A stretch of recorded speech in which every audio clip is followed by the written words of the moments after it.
Hello students, क्या हाल चाल है आप लोगों के। उम्मीद करता हूँ सब बढ़िया होंगे और एकदम मज़े कर रहे होंगे। तो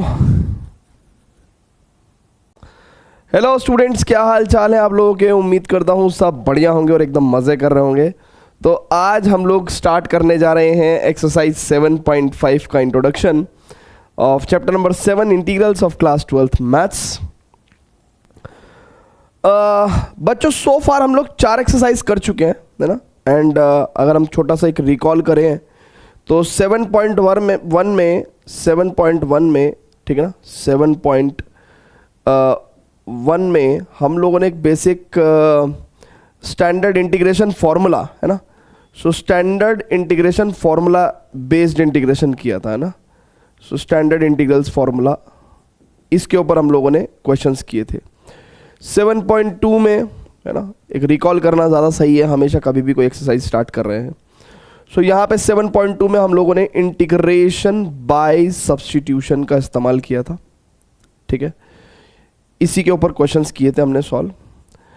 एंड 7.4 की 3 की बात करें अगर हम लोग, सो हम लोगों ने इंटीग्रेशन यूजिंग, है ना, 7.3 में we have done integration using trigonometric identities, integration using trigonometric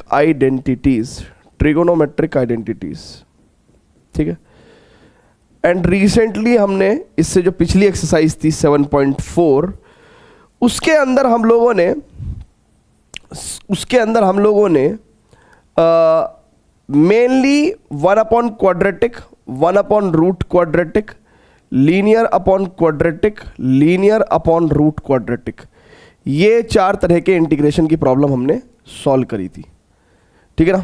तो इसका कॉन्सेप्ट लेक्चर हम लोग ऑलरेडी करा चुके हैं। सो उम्मीद करता हूँ आप लोगों ने क्वेश्चंस किए होंगे, ठीक है।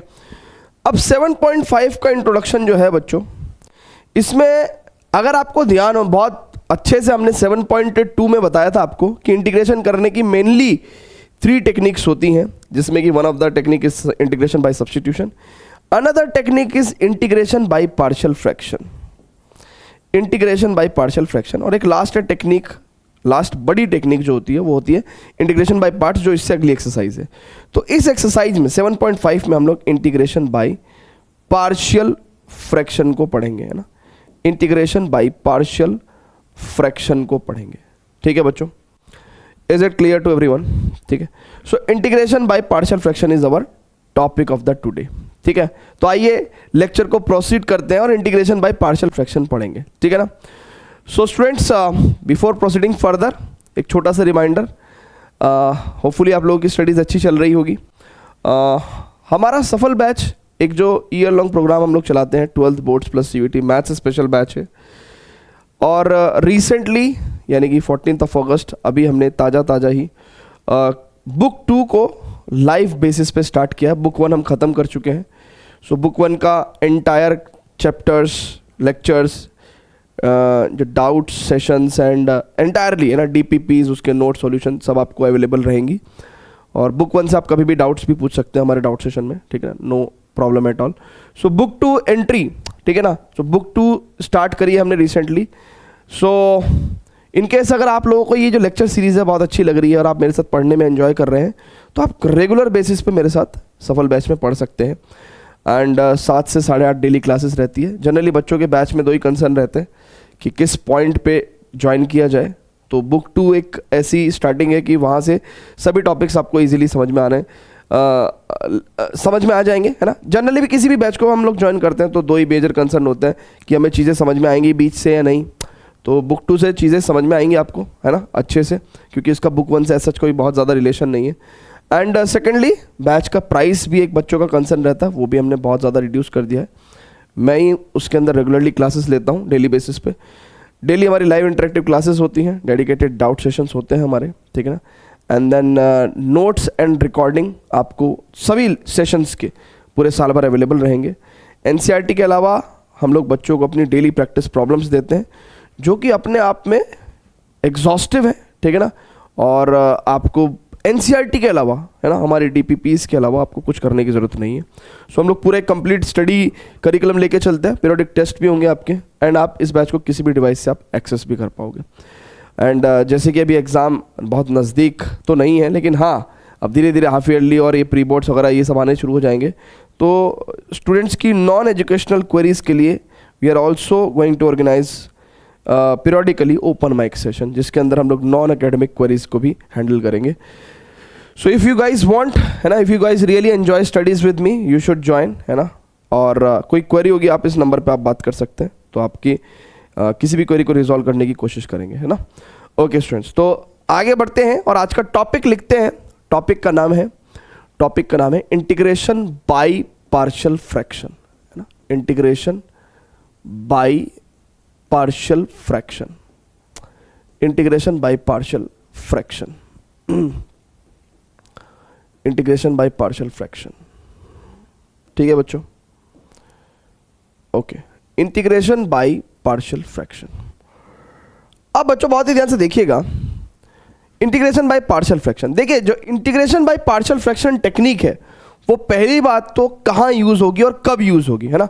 अभी तक अगर आप बहुत ही ध्यान से देखो तो 7.1 में डायरेक्ट फॉर्मूला बेस्ड इंटीग्रेशन थे, है ना। पहचान क्या क्या थी, 7.1 में फॉर्मूला बेस्ड इंटीग्रेशन थे, 7.2 में कहीं ना कहीं फंक्शन के अंदर, इंटीग्रेशन के अंदर फंक्शन और फंक्शन का डेरिवेटिव मिलता था, तो हम इसको t मान लेते थे और इसको dt हो जाता था। 7.3 की पहचान ये थी कि उसके अंदर ट्रिगो के फॉर्मूले लग जाते थे, है ना, ट्रिगो के फॉर्मूले लग जाते थे। 7.4 में हमें साफ साफ जो फॉर्म है क्वेश्चन की वो दिख जाती थी। तो ऐसी हर टाइप की प्रॉब्लम की एक अपनी पहचान है। तो इसकी पहचान क्या है कि इंटीग्रेशन बाय पार्शियल फ्रैक्शन कहाँ लगता है। So integration by partial fraction एक बेसिकली टेक्निक है, एक टेक्निक है to integrate proper rational function, to integrate proper rational function, to integrate proper rational function. अब ये प्रॉपर रैशनल फंक्शन क्या होता है बच्चों? सबसे पहले तो क्वेश्चन ये है कि रैशनल फंक्शन क्या होता है। देखिए बहुत सारे बच्चों को पता है, कुछ को नहीं भी पता होगा, या ऐसा हो सकता है कि बहुत सारों को नहीं पता है, कुछ को पता हो। तो सबसे पहले बात करते हैं कि रैशनल फंक्शन क्या होता है। रैशनल फंक्शन बेसिकली हमने आपको पहले भी बताया था कंटिन्यूटी एंड डिफरेंशिएबिलिटी में, जिसमें न्यूमरेटर में भी पॉलिनोमियल फंक्शन हो और डिनोमिनेटर में भी पॉलिनोमियल फंक्शन हो, और डिनोमिनेटर वाला जो फंक्शन है वो जीरो नहीं होना चाहिए, है ना। तो ये P x and Q x क्या होने चाहिए बच्चों? ये पी एक्स भी पॉलिनोमियल फंक्शन होना चाहिए और क्यू एक्स भी एक पॉलिनोमियल फंक्शन होना चाहिए। कल को आप आके बोलोगे कि सर एक फंक्शन है, क्या ये रैशनल है? 2x + 3 / 2x² + 4, मैं कहूँगा हाँ जी है, ये एक रैशनल फंक्शन है, ठीक है ना। आप बोलोगे कि जी 2x² + 4 / 2x + 3 ये एक रैशनल फंक्शन है, हाँ जी ये भी है। लेकिन आप बोलोगे 2x + 3 / sin x, तो भैया क्या ये रैशनल फंक्शन है? ये रैशनल फंक्शन नहीं है। This is not rational function. Why this is not rational function बच्चों? Why this is not rational function? क्योंकि डिनोमिनेटर में पॉलिनोमियल नहीं है, एक ट्रिग्नोमेट्रिक फंक्शन है, ठीक है ना। तो this is not rational function because denominator में एक ट्रिग्नोमेट्रिक फंक्शन है, ठीक है ना। तो ऐसे function we call as rational function, ऐसे function as we call as rational function. अब बच्चों बहुत ही ध्यान से समझिएगा, रैशनल फंक्शन तो आपको क्लियर हो गया, रैशनल फंक्शन तो आपको क्लियर हो गया, ठीक है, रैशनल फंक्शन तो आपको क्लियर हो गया। अब ये प्रॉपर वर्ड क्या है, प्रॉपर रैशनल फंक्शन क्या होता है? देखिएगा बच्चों, दो तरह के रैशनल फंक्शन होते हैं, दो तरह के रैशनल फंक्शन होते हैं, दो तरह के रैशनल फंक्शन होते हैं। जैसे एक फंक्शन लिया मैंने 2x + 3 / x² + 3x + 5, ये एक फंक्शन लिया मैंने। यहां पे न्यूमरेटर की डिग्री कितनी है? डिग्री ऑफ न्यूमरेटर कितना है बच्चों? 1 है ना, highest power of x is 1। And degree of denominator कितना है बच्चों? डिग्री ऑफ डिनोमिनेटर कितना है? Is highest power of x is 2। देखिए जब जब degree of numerator is less than degree of denominator रहेगा। देखिए किसी भी रैशनल फंक्शन में अगर न्यूमरेटर की डिग्री डिनोमिनेटर की डिग्री से कम होगा, न्यूमरेटर की डिग्री डिनोमिनेटर की डिग्री से कम होगा, देन उस केस में हम लोग रैशनल फंक्शन को प्रॉपर रैशनल फंक्शन बोलते हैं। देन उस केस में हम लोग रैशनल फंक्शन को प्रॉपर रैशनल फंक्शन बोलते हैं। तो यानी कि ये वाला जो फंक्शन है ये क्या होगा, हमारा प्रॉपर रैशनल फंक्शन होगा। सो प्रॉपर रैशनल फंक्शन को इंटीग्रेट करने की एक स्पेशल टेक्निक है, क्या भैया, आपकी इंटीग्रेशन बाय पार्शियल फ्रैक्शन। अब कुछ बच्चों का सवाल ये होगा कि सर ठीक है, यानी कि आपने बताया कि प्रॉपर रैशनल फंक्शन, आपने बताया कि इंटीग्रेशन बाय पार्शियल फ्रैक्शन कहाँ इस्तेमाल होता है। आपने कहा कि सर ने क्या बोला भैया कि पार्शियल फ्रैक्शन की जो टेक्निक है, इंटीग्रेशन बाय पार्शियल फ्रैक्शन की जो टेक्निक है वो कहाँ इस्तेमाल होगी, to integrate proper rational function. ठीक है ना। तो यानी कि रैशनल फंक्शन हमने आपको बताया क्या होता है, और प्रॉपर रैशनल फंक्शन का मतलब क्या है, degree of numerator should be less than degree of numerator. तो ऐसे जितने भी प्रॉपर रैशनल फंक्शंस हैं, राइट, उनके लिए हमारे पास एक स्पेशल टेक्निक है इंटीग्रेशन बाय पार्शियल फ्रैक्शन। ठीक है ना। लेकिन ठीक है ना, लेकिन सवाल तो बच्चों का बहुत वाजिब है, सवाल बहुत वाजिब है। क्या सवाल वाजिब है बच्चों? सवाल वाजिब ये है, ठीक है ना, ठीक है, it is not a rational function, not a rational function, क्योंकि डिनोमिनेटर में ट्रिग्नोमेट्रिक फंक्शन है ना। जबकि क्या होना चाहिए, जबकि क्या होना चाहिए, ऊपर भी पॉलिनोमियल होना चाहिए, नीचे भी पॉलिनोमियल होना चाहिए। अब बच्चों एक सवाल आता है सभी के मन में कि सर एक बात बताओ, अगर प्रॉपर रैशनल फंक्शन क्या है कि न्यूमरेटर की जो डिग्री है वो डिनोमिनेटर की डिग्री से कम होनी चाहिए। अब बच्चों बहुत ध्यान समझिएगा, यानी कि ऐसी भी संभावना हो सकती है, ऐसी भी संभावना हो सकती है कि कोई फंक्शन ऐसा हो, कोई फंक्शन आपका ऐसा हो 2x + 3 अपॉन 4x + 10, या कोई फंक्शन ऐसा हो जिसमें x² + 3x + 5 अपॉन 2x + 3, यानी कि ऐसे भी फंक्शन हो सकते हैं जिसमें, देखिए यहां पे न्यूमरेटर की डिग्री कितनी है, डिग्री ऑफ न्यूमरेटर कितनी है बच्चों, यहां पे 1, डिग्री ऑफ डिनोमिनेटर कितनी है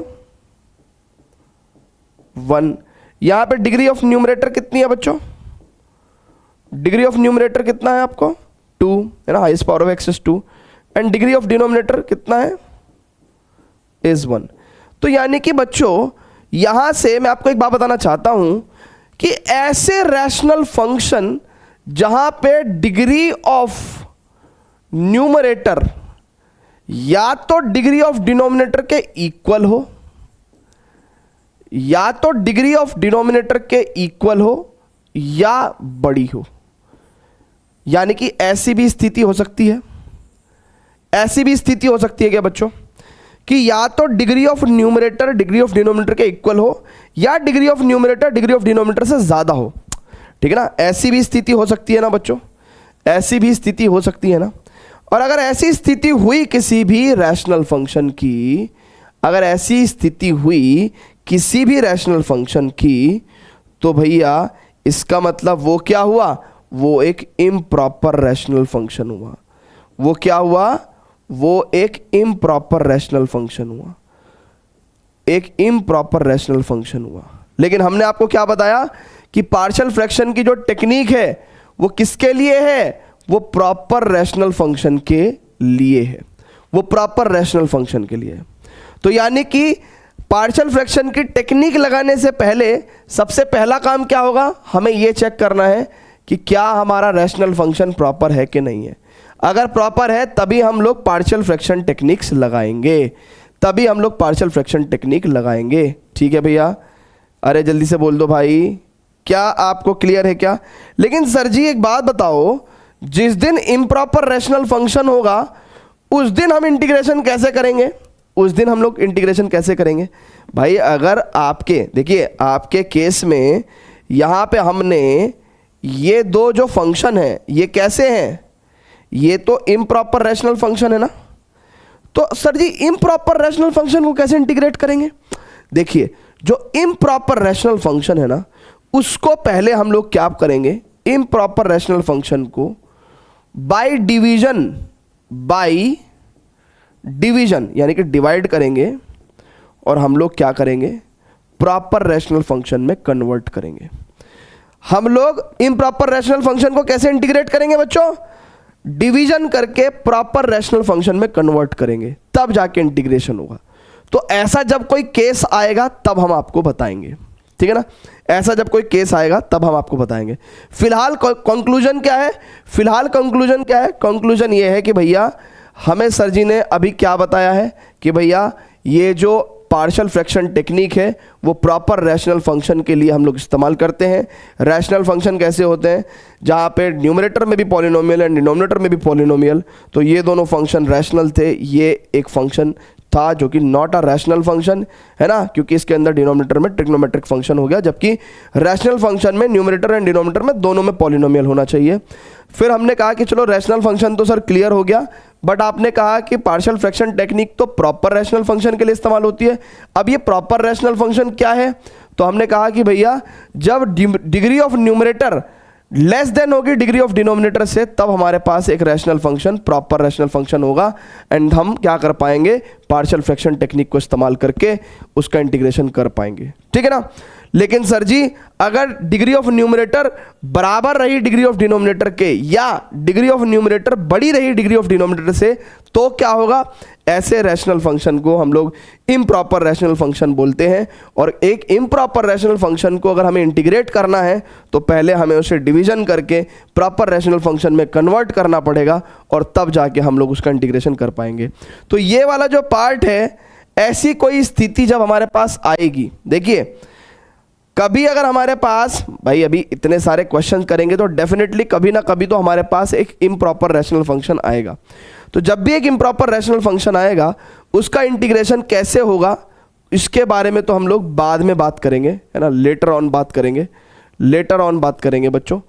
अभी तो फिलहाल हमें क्या बात करनी है कि सर अभी तो प्रॉपर रैशनल फंक्शन को कैसे इंटीग्रेट करते हैं उसके बारे में बताइए, ठीक है ना। तो फटाफट से बच्चों ये जानकारी नोट करिएगा, please pause the video to note it down. अब बच्चों आगे चलते हैं। अब देखिए बच्चों एक क्वेश्चन उठाते हैं। देखिए बच्चों अगर आप अभी इस सवाल को देखें तो इस सवाल को जब आप देखेंगे तो एक तरीका तो यह है इसको सॉल्व करने का कि आप x² + 2 + 7 यानी कि 3x + 2, यानी कि आप इसे 1 क्वाड्रेटिक फॉर्म लगा के और इसको 7.4 के मेथड से सॉल्व कर सकते हैं। एक तरीका तो ये है, लेकिन हमें 7.4 थोड़ी करनी है, हमें 7.5 करनी है। तो क्या कहते हैं कि देखो भाई पहले तो देखो क्या ये प्रॉपर रैशनल फंक्शन है, हाँ जी है। ऊपर 1 एक कांस्टेंट पॉलिनोमियल होता है और नीचे भी पॉलिनोमियल है और न्यूमरेटर की डिग्री 0 है, डिनोमिनेटर की डिग्री 2 है। भैया डिग्री ऑफ न्यूमरेटर कितना है, degree of numerator is 0 and degree of denominator is 2। भैया क्योंकि न्यूमरेटर में कांस्टेंट पॉलिनोमियल है ना, तो कांस्टेंट पॉलिनोमियल में डिग्री 0 होती है। डिनोमिनेटर की डिग्री कितनी है, 2 है ना, x × x करके हाईएस्ट पावर 2 बन जाएगा। सो न्यूमरेटर की डिग्री, ठीक है ना, वो आपकी लेस देन है डिग्री ऑफ डिनोमिनेटर से। तो इसका मतलब ये क्या हुआ, एक प्रॉपर रैशनल फंक्शन हुआ। अब प्रॉपर रैशनल फंक्शन में बेसिकली हम लोगों को क्या करना है, पार्शियल फ्रैक्शन फॉर्म टेक्निक से हमें सॉल्व करना है, ठीक है ना। अब बच्चों बहुत ध्यान से देखिएगा, पार्शियल फ्रैक्शन टेक्निक लगती कैसे है ना, मैं बहुत प्यार से बता रहा हूं आपको। इसको हम लोग पार्शियल फ्रैक्शन टेक्निक से सॉल्व करेंगे। बेसिकली ये पार्शियल फ्रैक्शन से आप मतलब समझते हो, ठीक है ना, फ्रैक्शन से आप मतलब समझते हो, partial fraction. So partial fraction है ना, फ्रैक्शन मतलब टुकड़ा। तो यानी कि बेसिकली अब हम लोग क्या करेंगे, अब हम लोग ये जो रैशनल फंक्शन है इनको पार्शियली टुकड़ों में हम लोग कन्वर्ट करेंगे। तो देखिए हर तरह के एक बेसिकली फंक्शन की, हर तरह हर टाइप के रैशनल फंक्शन की एक प्रॉपर पार्शियल फ्रैक्शन फॉर्म है ना। तो ये प्रॉपर पार्शियल फ्रैक्शन फॉर्म है ना, ये हम लोग पार्शियल फ्रैक्शन फॉर्म यहाँ पे लिखेंगे। तो मैं एक एक करके बताऊंगा है ना, किताब में तो ये सारे एक साथ लिख देते हैं, लेकिन हम एक एक करके बताएंगे। हम कहते हैं कि भैया अगर कभी आपको कोई ऐसा रैशनल फंक्शन मिले, कैसा रैशनल फंक्शन मिले कि वो प्रॉपर हो, डिनोमिनेटर में लेट से 2 आपको लीनियर फैक्टर मिल गए, डिनोमिनेटर में लीनियर फैक्टर मिल गए, न्यूमरेटर में कुछ भी हो सकता है। कुछ भी से मतलब क्या है मेरा, न्यूमरेटर में कांस्टेंट भी हो सकता है, या अगर ये क्वाड्रेटिक है तो कोई लीनियर एक्सप्रेशन भी हो सकता है, कोई लीनियर एक्सप्रेशन भी हो सकता है। कुल मिला के न्यूमरेटर की डिग्री कम होनी चाहिए डिनोमिनेटर से, है ना। क्वाड्रेटिक नहीं हो सकता न्यूमरेटर में, न्यूमरेटर की डिग्री डिनोमिनेटर से कम होनी चाहिए। तो ऊपर कांस्टेंट भी हो सकता है, लीनियर एक्सप्रेशन भी हो सकता है, कुछ भी हो सकता है, ठीक है ना। तो कांस्टेंट और लीनियर एक्सप्रेशन का एक जनरल फॉर्म में ax प्लस बी के तौर पे दिखा सकता हूं, ठीक है ना, या let's say px plus Q के तौर पे दिखा सकता हूं, है ना। तो अभी क्या है, ये प्रॉपर रैशनल फंक्शन है। कहता है कि इसकी पार्शियल फ्रैक्शन फॉर्म होती है a upon x minus A plus B upon x minus b. ये इसकी पार्शियल फ्रैक्शन फॉर्म है, ठीक है ना, ये इसकी पार्शियल फ्रैक्शन फॉर्म है, ठीक है ना। तो मेन मुद्दा तो क्या है, हमें डिनोमिनेटर को देखना है। न्यूमरेटर में कांस्टेंट लीनियर फंक्शन कुछ भी हो सकता है, ठीक है ना। तो हमने देखा कि यार यहाँ पे तो देखो ना, 2 रिपीटेड लीनियर फैक्टर्स हैं, मतलब बेसिकली 2 डिफरेंट लीनियर फैक्टर्स हैं, ठीक है ना। तो मैंने क्या करना है बच्चों, इसकी पार्शियल फ्रैक्शन फॉर्म को लिखना है, पार्शियल फ्रैक्शन फॉर्म को लिखना है बच्चों। कैसे लिखना है, a अपॉन, है ना, ये देखो ना, अगर, है ना, मेनली मेरा फोकस कहाँ है बच्चों, मेनली मेरा फोकस यहाँ है डिनोमिनेटर पे। अगर ऐसा होगा तो मैं ऐसे कन्वर्ट कर दूंगा, ठीक है ना। तो मैं इसको कैसे लिखूंगा भैया, a अपॉन एक्स प्लस 1। हाँ, मेरा भले ही न्यूमरेटर पे फोकस नहीं है, लेकिन न्यूमरेटर की डिग्री डिनोमिनेटर से कम होनी चाहिए, यानी कि रैशनल फंक्शन आपका प्रॉपर होना चाहिए। भले ही मुझे यहाँ पे कुछ भी हो सकता है, बस इसकी डिग्री डिनोमिनेटर से कम होनी चाहिए, ठीक है ना। चलिए, तो मैं डिनोमिनेटर को देख के कैसे कन्वर्ट करूंगा partial fraction form, a upon x plus 1 plus B upon x plus 2। अब बच्चों ये मैंने पार्शियल फ्रैक्शन फॉर्म में कन्वर्ट कर दिया, पार्शियल फ्रैक्शन फॉर्म में कन्वर्ट कर दिया। अब बच्चों बहुत ही ध्यान से देखना, मेरा मुद्दा क्या है बच्चों, जब मैंने ये स्टेप लिखा तो मुझे a और b की वैल्यू चाहिए। क्या चाहिए मुझे, a और b की वैल्यू चाहिए। तो देखिएगा, अब बहुत ध्यान से देखिएगा बच्चों, बहुत ही ध्यान से देखिएगा बच्चों। यहाँ पे मैंने एलसीएम लिया x प्लस 1 और x प्लस 2, और मुझे यहाँ पे मिलेगा a इंटू एक्स प्लस 2 और plus b into x plus 1। यानी कि बच्चों इससे ये ख़त्म हो गया एंड मेरे को नेक्स्ट लाइन में ये मिल गया बच्चों। यहाँ तक प्रॉब्लम है क्या बच्चों किसी को, यहाँ तक सभी को क्लियर है ना, ठीक है। अब बच्चों बहुत ही ध्यान से समझिएगा, क्योंकि मुझे आगे जगह चाहिए होगी, तो मैं ये वाली लाइन हटा दे रहा हूँ ना, ये वाली लाइन हटा दे रहा हूँ, ठीक है ना, ये वाली लाइन हटा दे रहा हूँ। सिंपल एलसीएम को लेके ये सॉल्व करके ये आ गया। अब बच्चों देखो, मुझे a और b निकालने के 2 तरीके हैं। क्या तरीका है, या तो मैं मल्टीप्लाई करूँ, ठीक है ना। देखो एक तरीका तो ये है कि मैं ऐसे निकालूँ 1 equal to a x plus 2a plus B x plus b, 1 equal to a plus B x plus 2a plus b. अब यहाँ तो x को कोफिशिएंट 0 है, बेसिकली यहाँ तो x का कोफिशिएंट 0 है ना भैया, 0 इंटू एक्स यानी कि 0। तो यहाँ पे a प्लस बी की वैल्यू 0 के इक्वल हो जाएगी, यानी कि it is a equal to minus b. और फिर constant 2a plus b equal to 1 हो जाएगा। और बच्चों a की जगह मैं माइनस बी कर दूँ, a की जगह मैं माइनस बी कर दूँ, plus b equal to 1। So minus का 2b प्लस का b यानी कि माइनस का b, तो b इक्वल टू माइनस 1 आ जाएगा। और अगर b इक्वल टू माइनस 1 आ गया तो a इक्वल टू 1 आ जाएगा।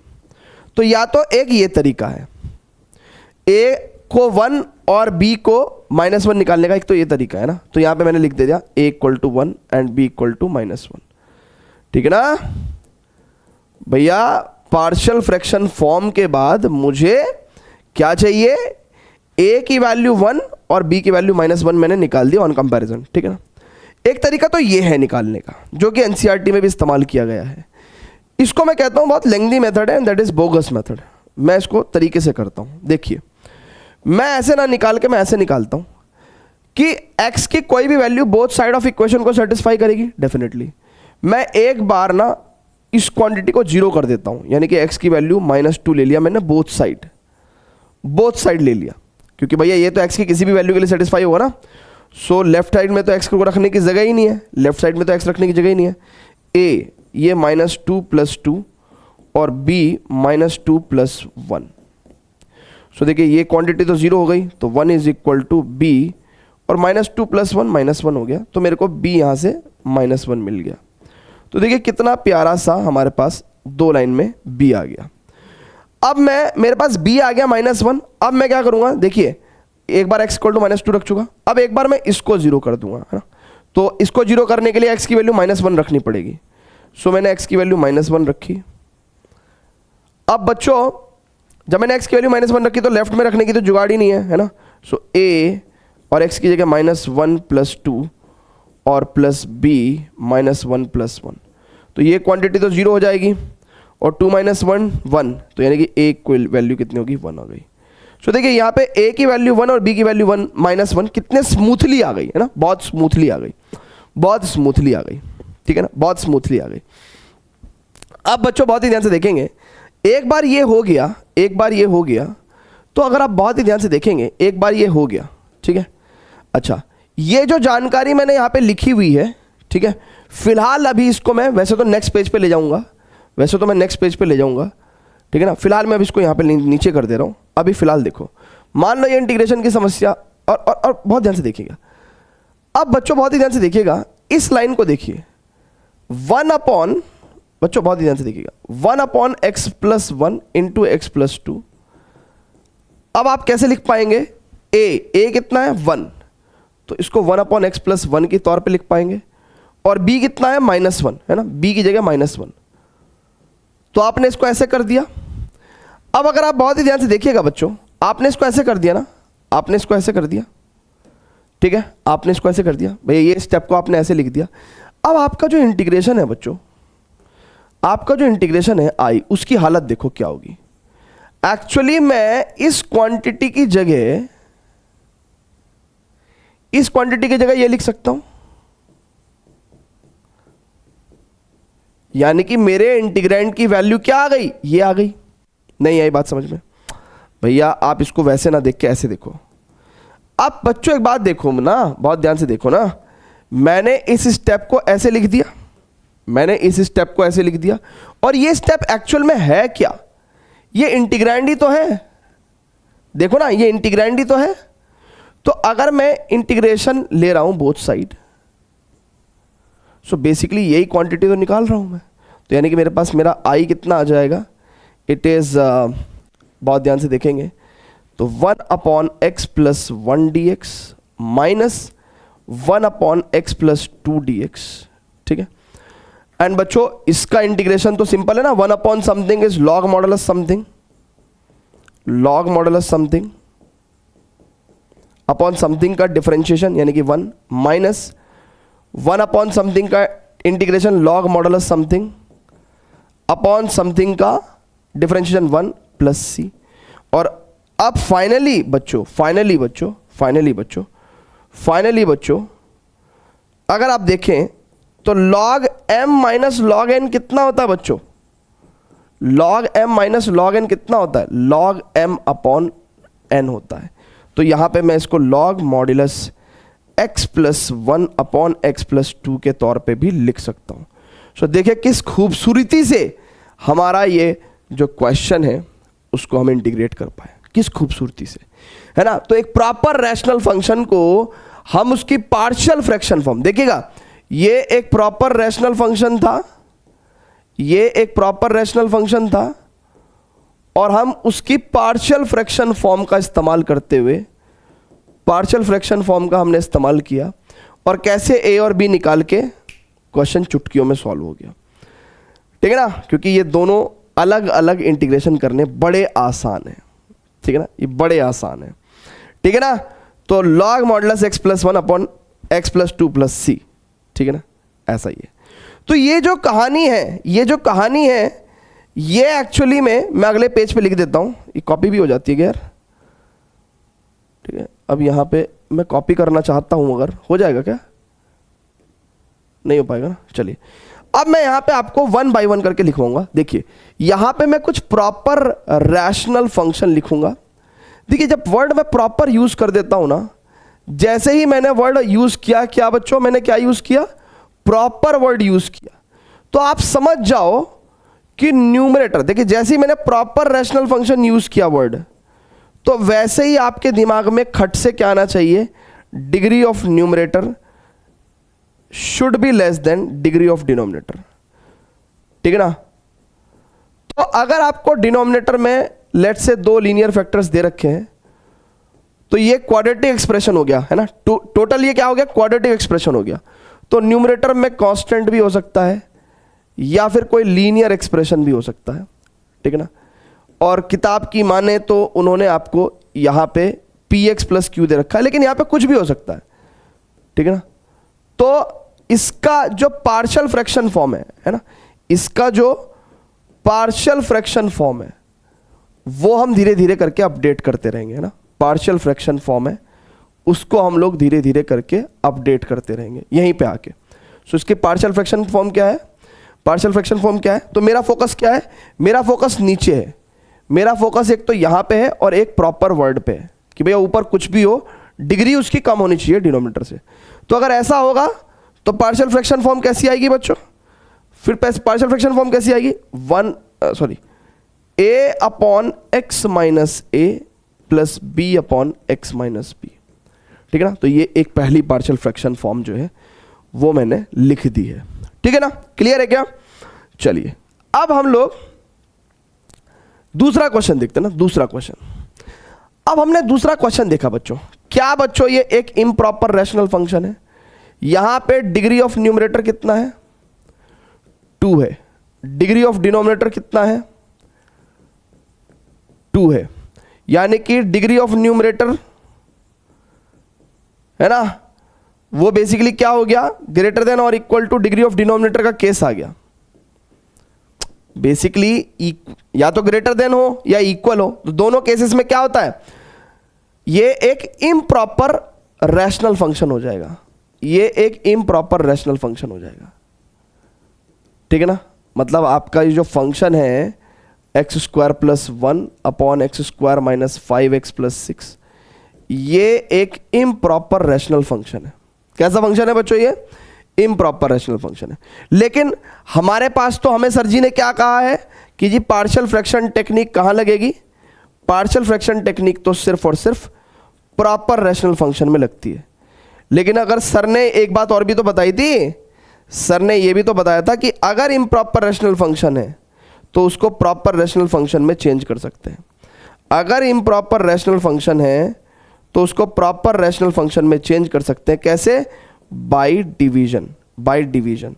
तो अब हमें डिवीजन परफॉर्म करना पड़ेगा, है ना, अब हमें डिवीजन परफॉर्म करना पड़ेगा। तो डिवीजन परफॉर्म करेंगे भैया, ठीक है ना, डिवीजन परफॉर्म करेंगे। देखिएगा x square minus 5x plus 6, इसको अगर मैं एक्स स्क्वायर प्लस 1 को इससे डिवाइड करूं तो 1 टाइम चलेगा, it is x square minus 5x plus 6। तो सब्ट्रैक्ट करेंगे तो ये कितना हो जाएगा, ये इट इज 5x और 1 माइनस 6 इज माइनस का 5, ठीक है ना। तो अब इसको देखिएगा, अब x square plus 1 upon x square minus 5x plus 6 को मैं कैसे लिख सकता हूं, 1 plus 5x minus 5 upon x square minus 5x plus 6। अब मैं इसको ऐसे लिख सकता हूं, ठीक है ना। अब मैं इसको ऐसे लिख सकता हूं। तो मान लीजिए मेरा जो इंटीग्रेशन का प्रॉब्लम है, मान लीजिए जो मेरा इंटीग्रेशन का प्रॉब्लम है, मेरा जो इंटीग्रेशन का प्रॉब्लम है वो कैसा है, लेट्स से मैं उसको आई कह दे रहा हूं। तो अब मैं आई को कैसे लिख सकता हूं बच्चों, इंटीग्रल 1 प्लस 5x माइनस, है ना, बहुत ध्यान से देखिएगा, 5x minus 5 upon x square minus 5x plus 6। अब देखिए इस इंटीग्रेशन की प्रॉब्लम ने कैसा रूप ले लिया है ना, कैसा रूप ले लिया है। इसको मैं फर्दर क्या लिख सकता हूं बच्चों, dx अलग कर सकता हूं और 5 कांस्टेंट है, इसको अलग कर सकता हूँ, x माइनस 1। अच्छा, x square minus 5x plus 6 के भी मैं फैक्टर कर सकता हूँ ना, कैसे, x माइनस 2 x माइनस 3 करके। ठीक है, मैंने इस क्वेश्चन को ऐसे चेंज कर लिया। अब बच्चों मेरी बात सुनो बहुत ध्यान से, ये क्वेश्चन बेसिकली अगर आप बहुत ही ध्यान से देखो तो अब एक्चुअली में dx का इंटीग्रेशन तो x हो जाएगा, 5 तो यहाँ पे है ही, मेनली ये प्रॉब्लम है ना, इसको मैं I1 बोल दे रहा हूँ। तो यानी कि मुझे अब मेनली क्या सॉल्व करना है, I1 सॉल्व करना है मुझे। एक्चुअल में मुझे ये इंटीग्रेशन सॉल्व करना है, ये इंटीग्रेशन सॉल्व करना है, बाकी तो सब हो जाएगा। सो I1 क्या है, x minus 1 upon x minus 2 into x minus 3। अब यहां पे डिग्री ऑफ न्यूमरेटर कितना है बच्चों, 1 है, और डिग्री ऑफ डिनोमिनेटर 2 है। ठीक है ना, तो ये एक प्रॉपर रैशनल फंक्शन हुआ। अब अगर प्रॉपर रैशनल फंक्शन है तो इसका मतलब पार्शियल फ्रैक्शन लग जाएगा, पार्शियल फ्रैक्शन लग जाएगा। और मैं कहां पे फोकस करता हूं, यहां पे फोकस करता हूं। मैं कहां पे फोकस करता हूं, यहां पे। एक तो यहां पे फोकस करता हूं, और क्या होना चाहिए, प्रॉपर रैशनल फंक्शन होना चाहिए। तो इसके लिए मुझे एक पार्शियल फ्रैक्शन फॉर्म पता है। क्या पता है, जरा देखते हैं। अब ये जो बाकी की जो जानकारी है, इसको जिसको नोट करना हो भैया नोट कर लो प्लीज। ठीक है ना, ये जो बाकी की जो जानकारी है बच्चों, ये जो बाकी की जो जानकारी है ना, अब देखा, अब आपको भी पता है बच्चों कि अगर डिनोमिनेटर में x माइनस ए है, x माइनस बी है, न्यूमिनेटर में कुछ भी हो सकता है ना, कांस्टेंट लीनियर फंक्शन कुछ भी हो सकता है, मैं पी एक्स प्लस क्यू लिख दे रहा हूँ। अगर ऐसा एक प्रॉपर रैशनल फंक्शन है ना, जरा वर्ड्स का ध्यान रखना है ना, कई बार आप कंफ्यूज भी हो सकते हैं। तो प्रॉपर रैशनल फंक्शन अगर मेरे पास है तो इसकी पार्शियल फ्रैक्शन फॉर्म क्या होगी, इसकी पार्शियल फ्रैक्शन फॉर्म आपको क्या लिखवाई है, पार्शियल फ्रैक्शन फॉर्म आपको क्या लिखवाई है, it is a upon x minus A plus B upon x minus b. Question थोड़े से लेंथी होंगे पार्शियल फ्रैक्शन के, मैं पहले बता दे रहा हूं। तो यानी कि x minus 1 upon x minus 2 into x minus 3 का पार्शियल फ्रैक्शन फॉर्म लिखा मैंने, a upon x minus 2 plus B upon x minus 3। और मुझे a और b का वैल्यू निकालना है, मुझे a और b का वैल्यू निकालना है। अब मुझे अगर a और b का वैल्यू निकालना है बच्चों, बहुत ही ध्यान से देखेंगे, तो मैंने क्या करना है भैया, एलसीएम ले लेना है, x minus 1 upon x minus 2 into x minus 3। ठीक है ना, और यहां पे एलसीएम कितना आ गया बच्चों, बहुत ही ध्यान से देखेंगे, यहां पे एलसीएम कितना आ गया, it is x minus 2 x minus 3, और यहां पे क्योंकि x माइनस 2 ऑलरेडी था तो a इंटू एक्स माइनस 3 और plus b into x minus 2। ठीक है ना, ऐसे करके एलसीएम ले लिया। अब बच्चों देखो, इससे पूरी क्वांटिटी से देखिएगा बहुत ध्यान से, इस पूरी क्वांटिटी से ये पूरी क्वांटिटी कट गई, तो यानी कि मैं नीचे का पार्ट सफा कर दे रहा हूं, नीचे का पार्ट सफा कर दे रहा हूं। ठीक है ना, क्लियर है बच्चों, यानी कि अब मेरे को इसको सॉल्व करने का है, अब मेरे को इसको सॉल्व करने का है। अच्छा बच्चों, क्योंकि मैं ऑलरेडी वहां से रेफरेंस लेके पार्शियल फ्रैक्शन फॉर्म लिख चुका हूं, तो जगह बचाने के लिए मैं इस चीज को भी हटा दे रहा हूं ना, जगह बचाने के लिए ना, क्योंकि मेरे को क्वेश्चन सॉल्व करना है। अब मुझे बच्चों a और b की वैल्यू चाहिए। ठीक है ना, तो a और b की वैल्यू चाहिए, तो मैं क्या करूंगा बच्चों, बहुत ध्यान से देखेंगे, इसको जीरो करने के लिए x की वैल्यू 3 रख दे रहा हूं, तो बोथ साइड, तो 3 minus 1 2, a 3 minus 3 plus b 3 minus 2। अब देखो ये 0 हो जाएगा, तो 3 माइनस 2 1, तो b का वैल्यू आ गया 2।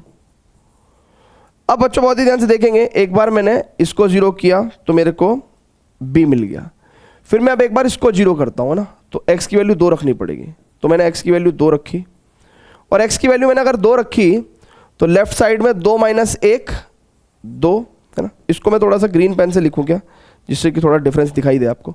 मैंने इसमें इसको जीरो करने के लिए x की वैल्यू 2 रखी, तो यानी कि लेफ्ट में क्या हो जाएगा, 2 minus 1 1 a 2 minus 3 plus b 2 minus 2, ये क्वांटिटी तो 0 हो जाएगी, और माइनस का a will be equal to 1, तो a equal to basically minus 1, a equal to minus 1,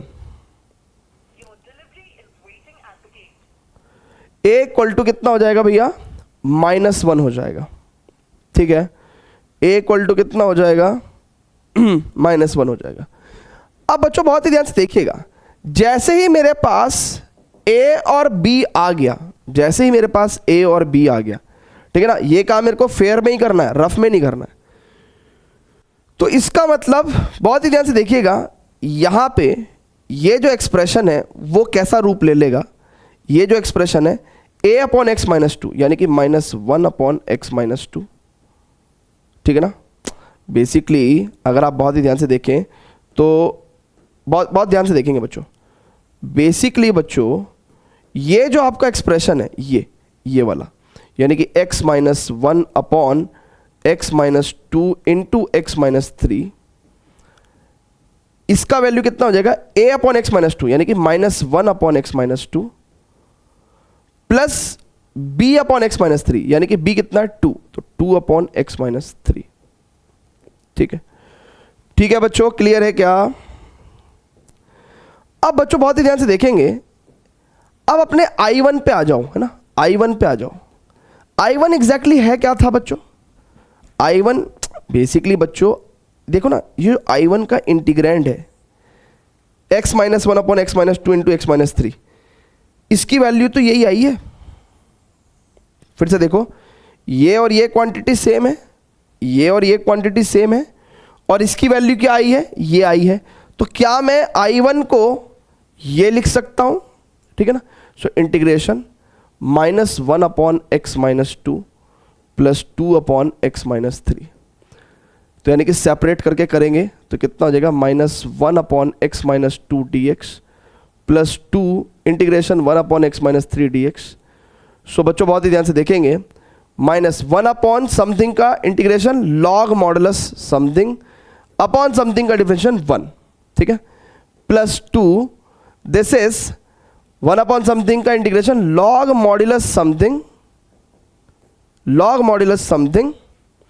upon something का डिफरेंशिएशन 1 प्लस c। ठीक है, ये I1 आ गया, I1 आ गया क्या बच्चों? I1 को थोड़ा और सिंप्लीफाई करते हैं। ये 2 जो है, देखिए log m power n is n log m, सो ये जो 2 है ये यहां पे पावर पे चला जाएगा। ठीक है, ठीक है बच्चों, तो इसका मतलब क्या है कि log modulus x minus 3 power 2, ठीक है, minus log modulus x minus 2, ऐसे मान लो, प्लस c, है ना। सो I1 कितना हो जाएगा? It is log m minus log n। देखिए log m minus log n कितना होता है बच्चों? log m minus log n कितना होता है? It is log m upon n, तो यहां पे हो जाएगा log m अपॉन n, ठीक है ना, ऐसे। और ये जो कांस्टेंट है, क्योंकि फर्स्ट इंटीग्रेशन से मिल रहा है तो फर्स्ट कांस्टेंट बोल दिया ना, I1 से मिल रहा है तो C1 बोल दिया इसको। तो एक बार आपके पास ये I1 आ गया, ठीक है ना, एक बार आपके पास ये I1 आ गया बच्चों, तो अब देखो ना, आपके लिए जो आपका ओरिजिनल इंटीग्रेशन था वो कितना था? I। तो इसका मतलब बच्चों फाइनली I कितना हो जाएगा? I की वैल्यू dx का integration x plus 5 times I1, यही था ना, dx का इंटीग्रेशन x 5 टाइम्स I1। तो अब I1 की जगह में ये वैल्यू रख दूंगा, ठीक है ना, it is log modulus x minus 3 का whole square upon modulus x minus 2 plus, ये आप कोई बच्चा कहेगा कि 5c1 हो जाएगा, अरे 5c1 नहीं, वो अनदर कांस्टेंट है, that is c। So x plus 5 log modulus x minus 3 का होल स्क्वायर। अब देखिए यहां पे इन्होंने किस तरीके से जो क्वेश्चन दिया है, आपका आंसर इससे मैच करे या ना करे, ठीक है ना, आपका आंसर बिल्कुल परफेक्ट है ना।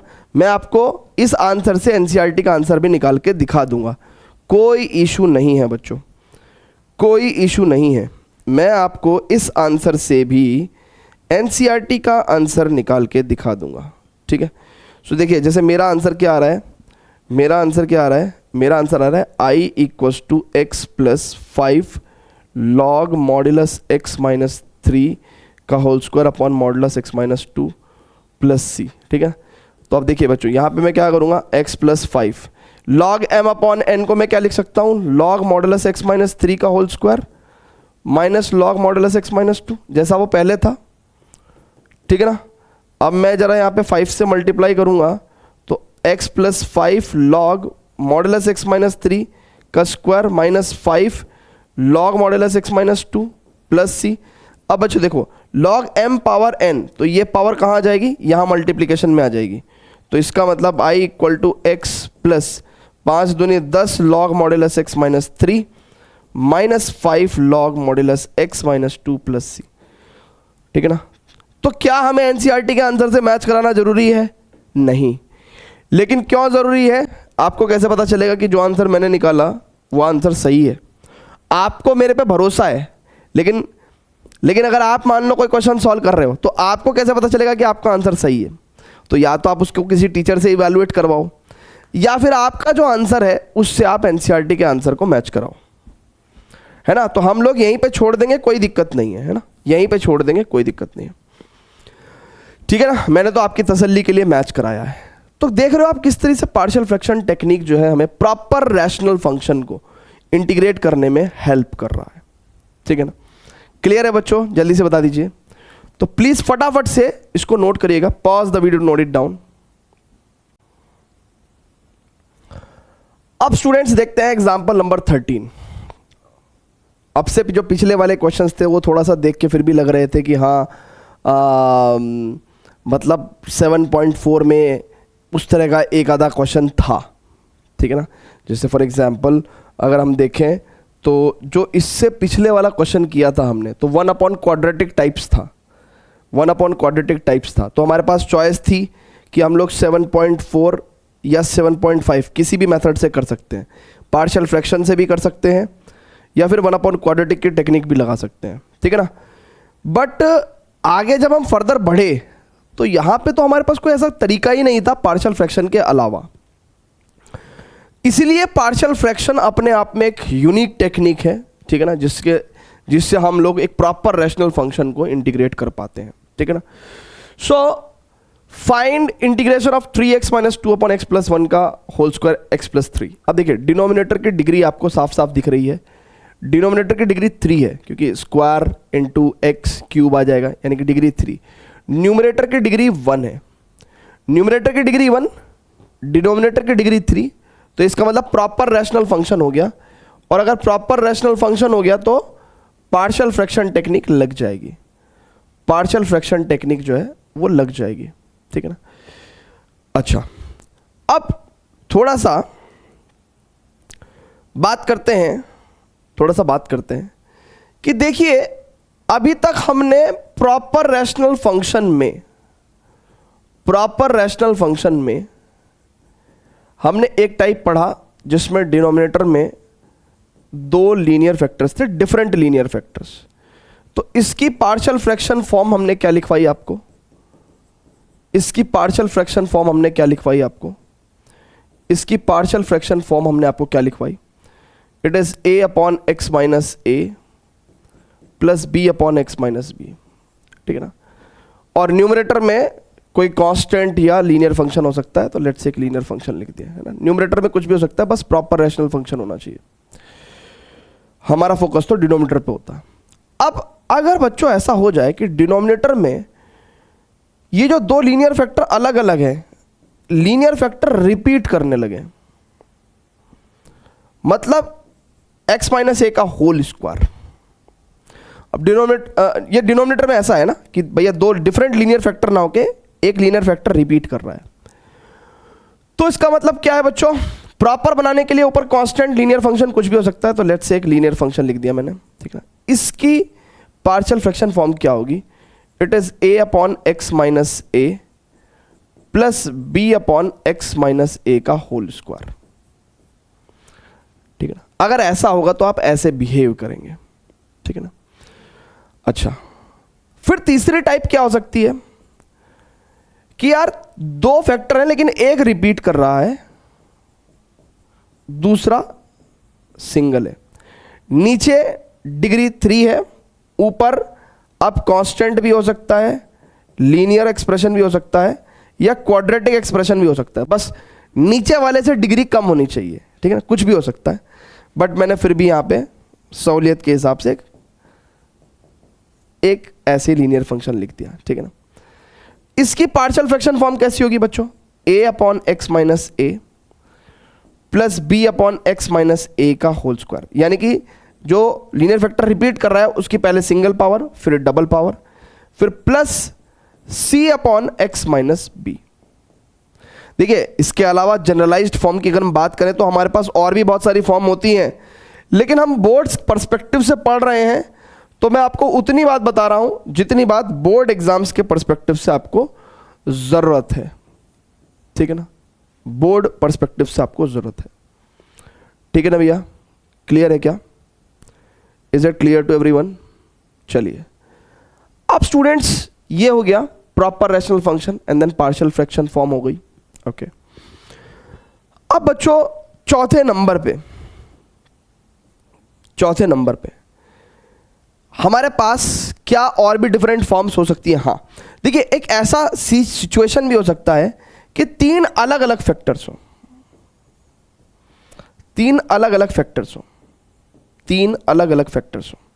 सो 3 डिग्री हो गई, है ना। न्यूमरेटर में कांस्टेंट भी हो सकता है, लीनियर फंक्शन भी हो सकता है और क्वाड्रेटिक फंक्शन भी हो सकता है, कुछ भी हो सकता है, बट सहूलियत के लिए मैं एक वैसे पी एक्स प्लस क्यू लिख दे रहा हूं।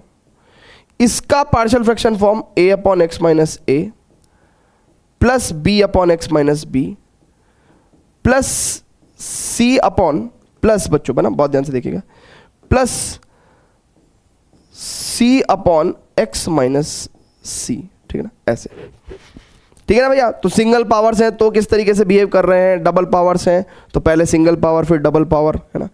तो आपको ये पार्शियल फ्रैक्शन फॉर्म पच जानी चाहिए, है ना, कि भैया किस तरीके से वर्क कर रहे हैं। सो अब बच्चों बहुत ही ध्यान से देखिएगा, इस क्वेश्चन में हमारे पास इंटीग्रेंड क्या है, 3x minus 2 upon x plus 1 का होल स्क्वायर x प्लस 3। आपको नहीं लगता कि एक लीनियर फैक्टर का पावर 2 एंड दूसरा linear factor as it is, ठीक है ना। ये थर्ड वाला केस है भैया।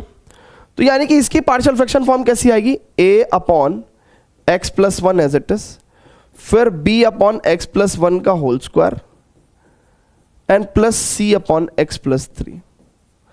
अब देखिए यहां से हम लोग ए बी सी निकालेंगे ना, क्या निकालेंगे बच्चों, ए बी सी निकालेंगे। देखिए बच्चों ए बी सी निकालेंगे, सबसे पहले तो एलसीएम ले लेंगे बाबा। अब देखिए एलसीएम क्या आएगा, राइट साइड में एलसीएम आएगा x प्लस 1 का होल स्क्वायर x प्लस 3। सो यहाँ पे एक x प्लस 1 तो है ही, तो यानी कि a को एक x प्लस 1 मिलेगा और एक x प्लस 3 मिलेगा। अच्छा b के पास तो x प्लस 1 होल स्क्वायर है ही, तो यहाँ पे सिर्फ b को x प्लस 3 मिलेगा। एंड बच्चों c के केस में क्या मिलेगा, c के केस में x प्लस 3 तो उसके पास है, तो इसके पास x प्लस 1 का होल स्क्वायर मिलेगा। अब देखिए ये डिनोमिनेटर में ये पावर्स कट गई है ना, तो मैं जब ये कट ही गया तो इसको साफ कर दूं क्या, चलिए मैंने इसको साफ कर दिया। अब बच्चों बहुत ही ध्यान से समझिएगा, बच्चों बहुत ही ध्यान से समझने की बात यह है कि मुझे a b और c निकालना है। तो पहले मैं a को 0 करूंगा, b को 0 करूंगा, c को 0 करूंगा और इस तरीके से चीजें निकालूंगा। देखिए अगर मैं x की वैल्यू को -1 रख दूं तो ये क्वांटिटी 0 हो जाएगी। तो मैं x की वैल्यू -1 बोथ साइड रख रहा हूं, तो यहाँ पे x की वैल्यू -1 रखूंगा तो 3 इंटू -1 -2। अच्छा -1 रखने पे ये क्वांटिटी भी 0 पूरी की पूरी, भैया 0 इंटू एनीथिंग 0 ना, और -1 रखने पे ये क्वांटिटी भी 0, ठीक है ना। तो मैं कह रहा हूँ कि x इक्वल टू -1 रखने पे ये 0 और ये 0, तो ये पूरी की पूरी प्रोडक्ट 0 हो जाएगी। तो यानी कि b इंटू एक्स की वैल्यू क्या रखूंगा मैं, -1 + 3। तो यहाँ पे मेरे को -3 -2 माइनस का 5 आ गया, और यहाँ पे 3 में से 1 गया, 2b आ गया। तो b की वैल्यू कितनी हो गई, इट इज़ -5/2 हो गई, ठीक है। क्लियर है भैया। मैंने यहाँ पे क्या निकाल दिया बच्चों, b का वैल्यू निकाल दिया। अब बच्चों बहुत ही ध्यान से देखिएगा, अब मेरे को क्या निकालना है, अब मैंने x की वैल्यू -1 रखी तो ये हो गया। अच्छा एक बार मैं ना x की वैल्यू -3 रखना चाहता हूँ, x की वैल्यू में एक बार -3 रखना चाहता हूँ। क्या रखना चाहता हूँ बच्चों, मैं x की वैल्यू -3 रखना चाहता हूँ। अब -3 रखूँगा तो देखिए 3 लेफ्ट में, 3 इंटू -3 -2, ठीक है ना, लेफ्ट में -3 रखने पे -3 + 3 0, तो ये पूरी क्वांटिटी 0 हो जाएगी और ये भी पूरी क्वांटिटी 0 हो जाएगी। तो c इंटू -3 + 1 का होल स्क्वायर।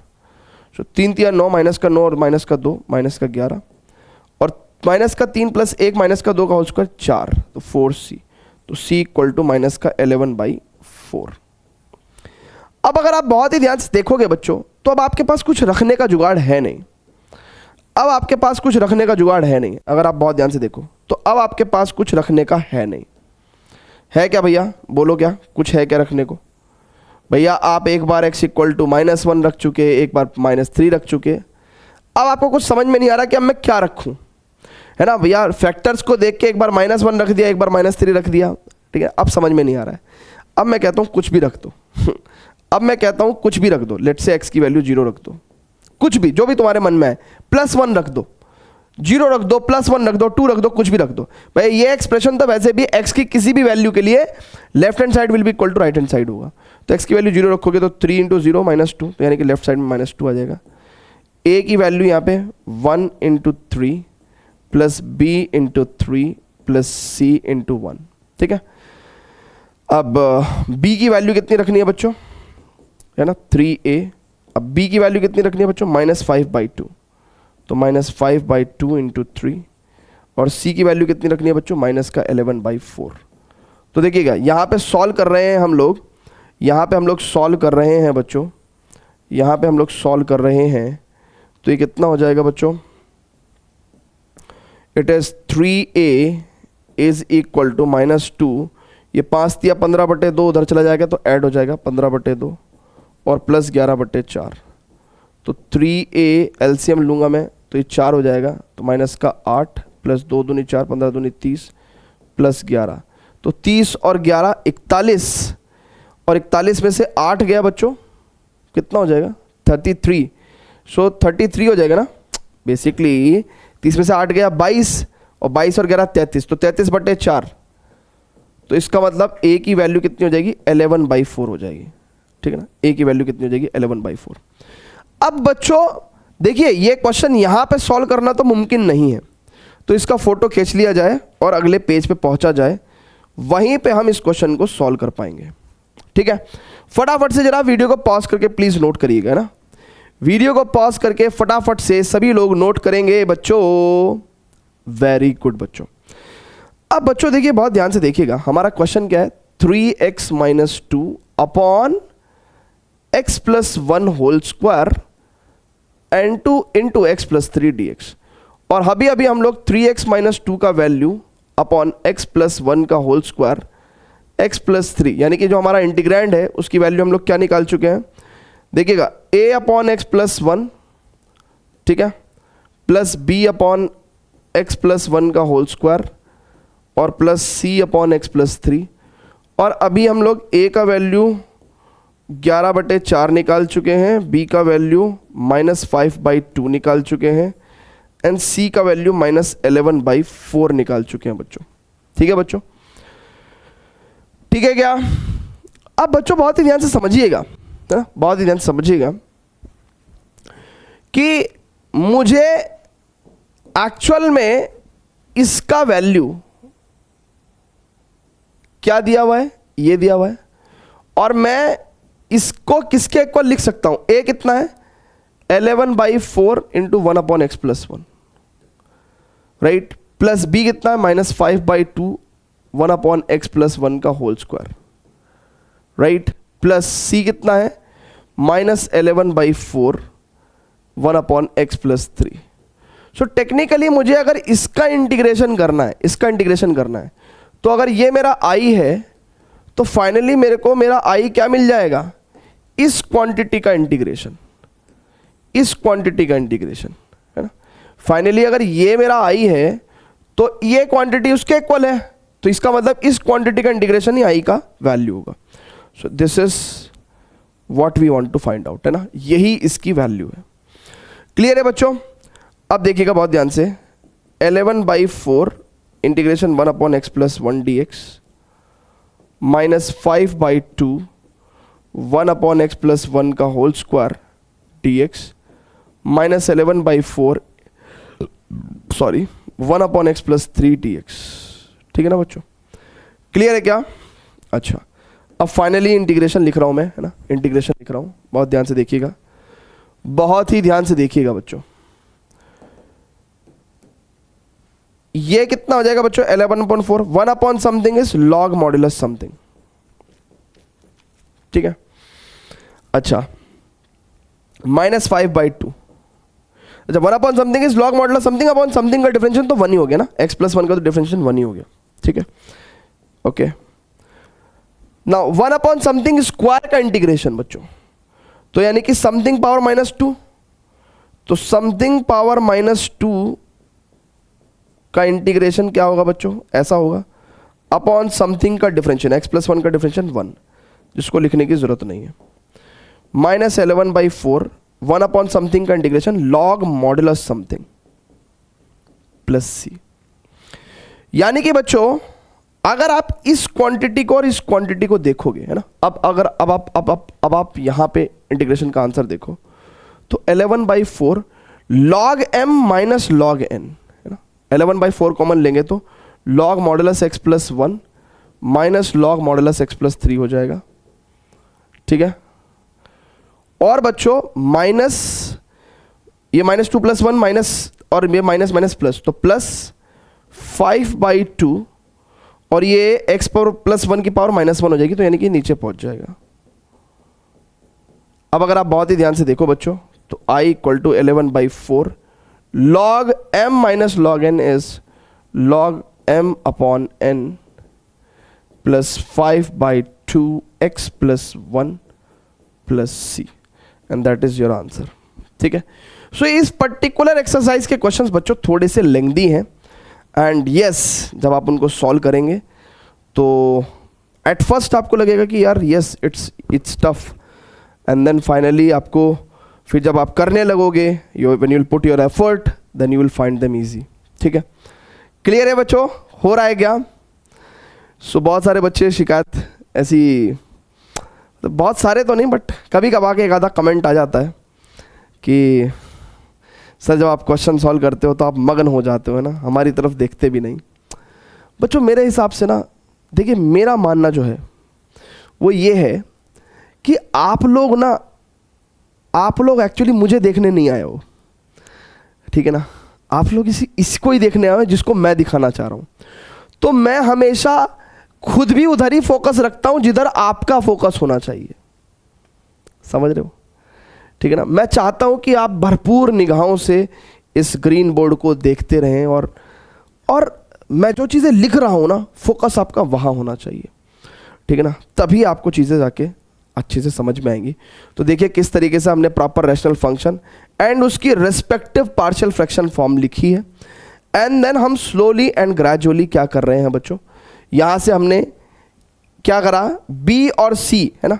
देखिए यहाँ पे लीनियर फैक्टर्स को देखते हुए, x+1 और x+3 को देखते हुए, एक बार x की वैल्यू -1 रख दी, एक बार x की वैल्यू -3 रख दी, फिर कुछ बचा ही नहीं रखने को, किसी चीज़ को जीरो कर ही नहीं सकते, तो मैंने कहा x की वैल्यू कुछ भी ले लो, अब 0, 1, 2 कुछ भी ले लो, सो दैट क्या होगा ना, क्योंकि x की किसी भी वैल्यू के लिए left hand side right hand side valid है, तो x की वैल्यू 0 रखा हमने और a का वैल्यू 11/4 निकाल लिया। और ये हाँ, ये एग्जामिनेशन में आपका वैलिड है। अगर कोई आपसे पूछे कि भैया ये कैसे कर रहे हो, तो सी कंपैरिजन करके भी निकाल सकते हैं, और हम लोग इक्वेशंस में x की वैल्यूज पुट करके भी a b c की वैल्यू निकाल सकते हैं, ठीक है बच्चों। क्लियर है क्या? परफेक्ट है क्या? चलिए बच्चों, तो बच्चों अब आगे बढ़ते हैं एंड यहां पे 14th क्वेश्चन करेंगे, but before that students please pause the video to note it down, pause the video to note it down, है ना, pause the video note it down, ठीक है। चलिए तो ये वाला क्वेश्चन करेंगे अब हम लोग, ठीक है। देखने में आपको कुछ भयानक सा लग रहा है ना, डिनोमिनेटर में डिग्री 4 है, न्यूमिनेटर में डिग्री 2 है ना, करेंगे इसको, ठीक है ना। तो आइए स्टार्ट करते हैं। अब स्टूडेंट देखेंगे बहुत ही प्यारा क्वेश्चन है ये, बहुत ही प्यारा क्वेश्चन, ठीक है।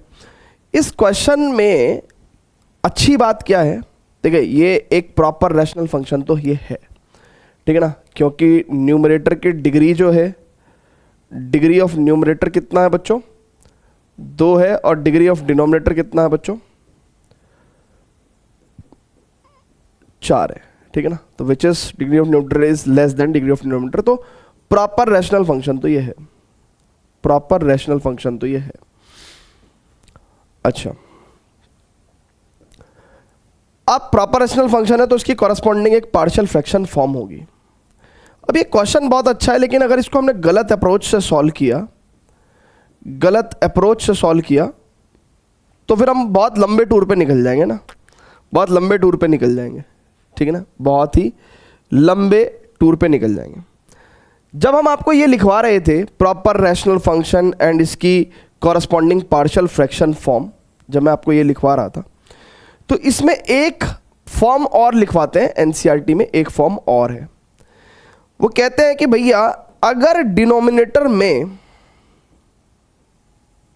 आपके पास लेट्स से एक तो लीनियर फैक्टर हो गया और आपके पास डिनोमिनेटर में एक क्वाड्रेटिक फैक्टर हो गया, और ये फैक्टर भी कैसा है, ये फर्दर फैक्टराइज नहीं हो सकता। मतलब एक तो होता है कि भैया x माइनस बी और x माइनस सी की मल्टीप्लाई कर दी तो एक क्वाड्रेटिक एक्सप्रेशन आएगा, लेकिन वो फर्दर फैक्टराइज हो सकता है, x minus B x minus C की फॉर्म में आ जाएगा। जैसे फॉर एग्जांपल अगर मैं एक्स स्क्वायर और let's say x square minus 5x plus 6 करता हूँ तो मैं इसको x माइनस 2 x माइनस 3 लिख सकता हूँ। मतलब ये क्वाड्रेटिक एक्सप्रेशन फर्दर फैक्टराइजेबल है, लेकिन अगर मैं एक्स स्क्वायर प्लस 1 लिखता हूँ तो मैं इसको फैक्टराइज नहीं कर सकता, मैं इसको फैक्टराइज नहीं कर सकता, है ना। एक्स स्क्वायर प्लस 1 के दो फैक्टर नहीं निकाल सकता मैं, है ना। वेरएज मैं एक्स स्क्वायर माइनस 1 के फैक्टर निकाल सकता हूँ ना, एक्स प्लस 1 एक्स माइनस 1 कर सकता हूँ, इसको मैं फैक्टराइज कर सकता हूँ बट इसको फैक्टराइज नहीं कर सकता। तो उसमें कहता है कि अगर डिनोमिनेटर में एक नॉन फैक्टराइजेबल, है ना, बहुत ध्यान से देखेंगे ये कैसा है, ये X square plus B x plus C कैसा है, नॉन फैक्टराइजेबल है। नॉन फैक्टराइजेबल मतलब इसको फर्दर आप फैक्टराइज नहीं कर सकते। अगर ये नॉन फैक्टराइजेबल क्वाड्रेटिक एक्सप्रेशन है, अब प्रॉपर बनाने के लिए ऊपर कांस्टेंट भी हो सकता है, लीनियर भी हो सकता है, क्वाड्रेटिक भी हो सकता है, क्यूबिक भी हो सकता है, बट मैंने वैसे ही खाना पूर्ति के लिए ऊपर एक लीनियर रख दिया ना। भाई प्रॉपर बनाने के लिए तो नीचे अगर डिग्री 3 है तो ऊपर 2 डिग्री तक कोई भी एक्सप्रेशन हो सकता है। तो कहते हैं कि भैया इसका देखिए, इसको तो आप मैनेज कर ही लोगे, x माइनस ए को, एक सिंगल लीनियर फैक्टर है तो a अपॉन एक्स माइनस ए लिख दोगे। लेकिन वो कहता है कि अगर डिनोमिनेटर में आपके पास एक नॉन फैक्टराइजेबल क्वाड्रेटिक एक्सप्रेशन है तो आपको झक मार के अगर नीचे एक नॉन फैक्टराइजेबल क्वाड्रेटिक फैक्टर है ना, क्वाड्रेटिक एक्सप्रेशन है, तो आपको झक मार के ऊपर एक लीनियर फैक्टर लेना ही पड़ेगा, यानी कि bx प्लस सी लेना पड़ेगा। तो ऐसा जब हमें बताया गया, है ना, इसको एक बार नोट कर लो, ठीक है ना। तो नीचे अगर नॉन फैक्टराइजेबल क्वाड्रेटिक एक्सप्रेशन है तो ऊपर एक लीनियर फैक्टर लेना पड़ेगा ना, एक लीनियर एक्सप्रेशन लेना पड़ेगा। तो यही इसकी पार्शियल फ्रैक्शन फॉर्म हो गई। फटाफट से इसको नोट करेंगे बच्चों, pause the video, note it down. अब बच्चों यानी कि अब हमारे को भी दिख गया कि यार यहां पे तो बेसिकली नॉन फैक्टराइजेबल, भाई ये भी फैक्टराइज नहीं हो सकता और ये भी फैक्टराइज नहीं हो सकता। तो फिर अपने को क्या समझ में आया कि यार इसकी पार्शियल फ्रैक्शन फॉर्म तो अपन कैसे लिख पाएंगे। इसकी पार्शियल फ्रैक्शन फॉर्म तो हम लोग भैया नीचे अगर एक्स स्क्वायर प्लस 1 है तो ऊपर एक लीनियर फैक्टर, लीनियर एक्सप्रेशन लेना पड़ेगा ना, ऊपर एक लीनियर एक्सप्रेशन लेना पड़ेगा। एंड अगर नीचे यहाँ पे एक्स स्क्वायर प्लस 4 है, ये भी फैक्टराइज नहीं हो सकता फर्दर, तो यहाँ पे भी सी एक्स प्लस डी लेना पड़ेगा। अब यहाँ पे आपको a का वैल्यू, b का वैल्यू, c का वैल्यू और d का वैल्यू, 4 चीज़ों का वैल्यू निकालना पड़ेगा एंड तब जाके हम इस पार्शियल फ्रैक्शन फॉर्म को सॉल्व कर पाएंगे। बड़ा लेंथी है भाई, बहुत लेंथी मामला है, ठीक है ना। तो हम ऐसा देखिए, यानी कि एक मेथड तो ये भी है कि भैया आप इसको ऐसे ए बी सी डी का वैल्यू निकालो, अब है ना, एलसीएम लेके ए बी सी डी का वैल्यू निकालो, जो कि बहुत ही ज़्यादा लेंथी हो जाएगा, ठीक है ना, और फिर मज़ा नहीं आएगा इसको करने में ना, वो स्मार्ट मेथड नहीं है।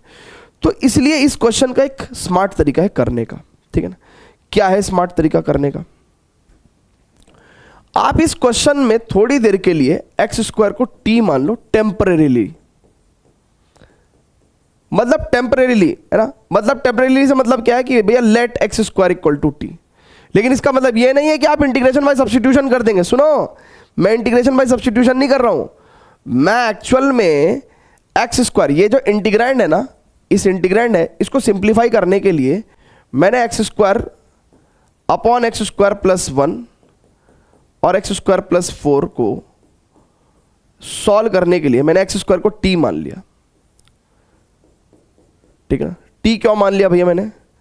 क्योंकि अब ये एक प्रॉपर रैशनल फंक्शन है जो कि इजीली पार्शियल फ्रैक्शन फॉर्म में, इसकी जो इजी पार्शियल फ्रैक्शन फॉर्म है वो ये होगी, यानी कि अब इसको डील करना ज़्यादा आसान है ना।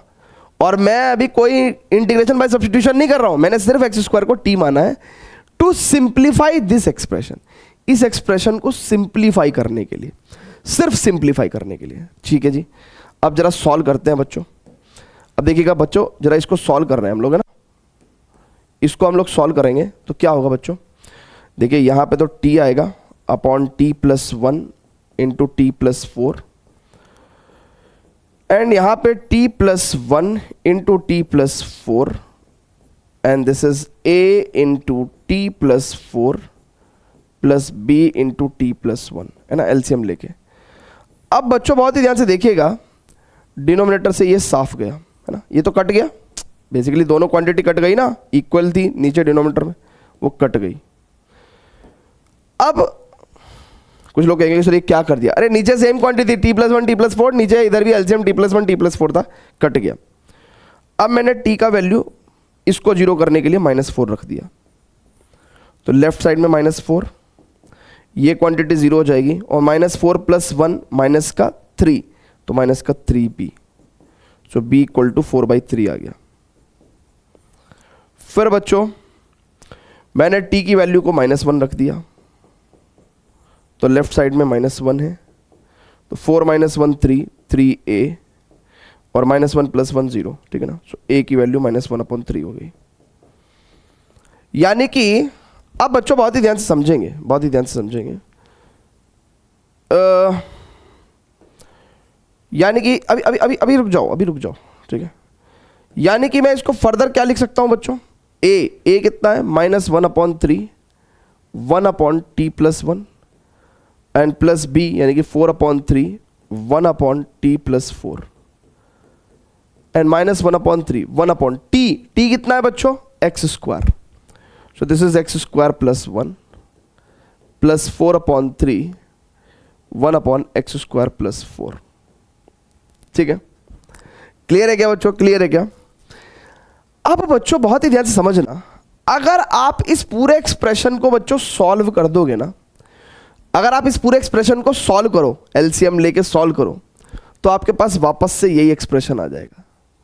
तो यानी कि आपने अपने इस एक्सप्रेशन को बड़े प्यार से इस तरीके में तोड़ दिया। यह फायदा हुआ हमें एक्स स्क्वायर को टी मानने का, यह फायदा हुआ हमें एक्स स्क्वायर को टी मानने का। अब देखो भाई, हमें क्या फायदा है। अब इसका मतलब क्या है, यानी कि मेरा जो इंटीग्रेशन था x square upon x square plus 1 into x square plus 4 dx, यानी कि बच्चों उसको मैं भैया इस इंटीग्रेंड की जगह देखिए ना, इसकी वैल्यू कितनी आ गई है, इसकी वैल्यू इसके इक्वल आ गई है, इसके इक्वल आ गई है ना, ये दोनों वैल्यू इक्वल है।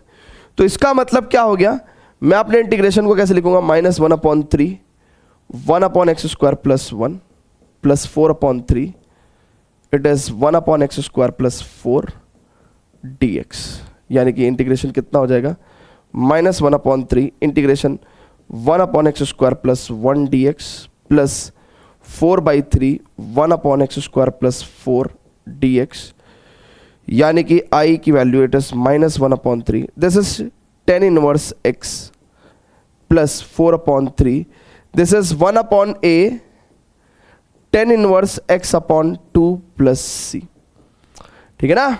ये 1/x स्क्वायर प्लस 4 का इंटीग्रेशन यही होगा ना कि भाई 1/2 tan inverse x/2 plus c, ठीक है।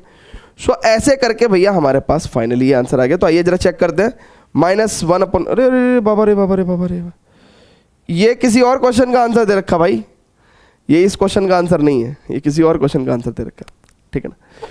क्लियर है, तो यही आपका आंसर आएगा जब आप अपनी उसके अंदर देखेंगे किताब के अंदर, तो यही आंसर आएगा। सो -1/3 tan इनवर्स x प्लस 4 है ना, और इस 2 को भी अगर आप 2 से काट दोगे तो यहाँ पे बेसिकली 2/3 आ जाएगा ना, तो इट इज 2/3। बट मैं इसको ऐसे नहीं लिख रहा हूँ, मैं इसको वैसे ही प्रीवियस फॉर्म में लिखने दे रहा हूँ, आप अपने आप कर लेना, ठीक है। सो इट्स वंडरफुल क्वेश्चन, मज़ेदार क्वेश्चन है भैया ये अगर आपने एक बार नहीं कर रखा है तो आप डायरेक्ट एग्जाम में फिर नहीं कर पाओगे ना, इसलिए पहले करना ज़रूरी है ना। और एनसीईआरटी के examples are equally important as questions, ठीक है। चले भैया आगे, तो फटाफट से pause the video to note it down बच्चों। और अगर हम लोग इसको वैसे करते ना, है ना, जैसे मैं ABCD निकालने वाला मेथड बता रहा था, बहुत लंबा हो जाता। तो आइए चलते हैं नेक्स्ट क्वेश्चन पे, but before that friends please pause the video, note it down. आइए स्टूडेंट्स देखते हैं एग्जाम्पल नंबर 15, ठीक है। तो 15th एग्जाम्पल में क्या करेंगे, देखिए ये पार्शियल फ्रैक्शन का ही है। आप कहेंगे कि सर देखो ये तो proper rational function, basically sir ये तो रैशनल फंक्शन ही नहीं है, सर ये तो रैशनल फंक्शन ही नहीं है, तो ये पार्शियल फ्रैक्शन के चैप्टर में कर क्या रहा है ना, पार्शियल फ्रैक्शन की एक्सरसाइज में कर क्या रहा है। तो बेसिकली देखिए कुछ क्वेश्चंस ना ऐसे होते हैं कि जो ओरिजिनल फॉर्म में रैशनल फंक्शन नहीं है, but they can be reduced to a rational function, they can be reduced to a rational function. तो जैसे फॉर एग्जांपल अगर इस इंटीग्रेशन की प्रॉब्लम को आप देखें और मुझे एक चीज़ समझ में आ रही है कि cos phi into d phi, यानी कि मैं अगर कहीं ना कहीं साइन फाई को टी लूँगा, ठीक है ना, तो मेरा ये जो प्रश्न है ये एक्चुअली में किसकी शेप ले लेगा, एक रैशनल फंक्शन की शेप ले लेगा। सो मैंने, क्योंकि मुझे साइन फाई को टी रखना है, तो मैं cos स्क्वायर फाई को भी साइन फाई में कन्वर्ट कर दूंगा, 1 minus sine square phi, and this is -4 sine phi, ठीक है। अच्छा, अब मैंने क्या किया, मैंने साइन फाई को टी ले लिया, उससे क्या फ़ायदा हुआ, उससे cos phi d phi d t हो गया, ठीक है बच्चों। नाउ आई का वैल्यू कितना हो गया बच्चों, बहुत ध्यान से देखेंगे, 5 minus 1 minus t square minus 4t, then 3 sine phi that is 3t minus का 2, right, and cos phi d phi is equal to d t, ठीक है। क्लियर है बच्चों। अब बच्चों मैंने जब इसको फर्दर सॉल्व किया तो 3t माइनस 2, यहाँ हो गया 5 माइनस का 1 प्लस का टी स्क्वायर माइनस का 4t D T, and finally I क्या हो गया, it is 3t minus 2 upon T square minus 4t plus 4, ठीक है। और फाइनली बच्चों इसको मैं ऐसे भी लिख सकता हूँ, 3t minus 2 upon T minus 2 का whole square, t square plus 2 का square minus 2 into 2 into t, यानी कि मैंने इसको ऐसे कन्वर्ट कर दिया, ठीक है।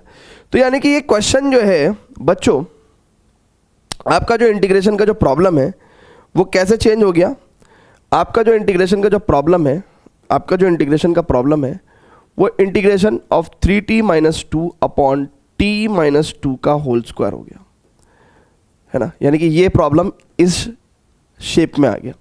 अब ये एक प्रॉपर रैशनल फंक्शन है और इसका पार्शियल फ्रैक्शन फॉर्म अगर मैं आपको बता दूं तो आपको भी पता है कैसे लेंगे हम लोग, a अपॉन पहले तो सिंगल पावर और b अपॉन, है ना, सेकंड पावर। बेसिकली अगर आप बहुत ध्यान से देखेंगे तो हम लोग कौन से वाला केस अप्लाई कर रहे हैं, ये वाला। तो अगर एक प्रॉपर रैशनल फंक्शन है, नीचे एक लीनियर फैक्टर का स्क्वायर है, तो पहले सिंगल पावर फिर डबल पावर, ठीक है ना। तो वही काम मैंने यहाँ पे किया है।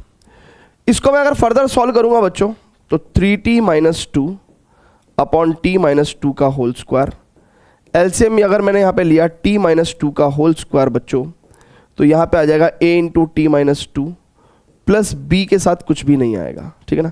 ये क्वांटिटी इस क्वांटिटी से कट जाएगा बच्चों, तो यहाँ पे मेरे लिए a और b निकालना बड़ा आसान हो जाएगा। कैसे, मैं t की जगह लेट्स से 2 रख दूँ, क्यों, क्योंकि मैं 2 रख के इसको 0 बना सकता हूँ। सो 3 दूनी 6 में से 2 गया 4 लेफ्ट साइड में, और t को 2 रखते तो ये क्वांटिटी 0 हो जाएगी, तो b की वैल्यू 4 हो जाएगी। अब मेरे को समझ में नहीं आ रहा कि मेरे को क्या रखना चाहिए, क्योंकि अब कुछ रखने को है ही नहीं, कुछ 0 बनाने को है ही नहीं।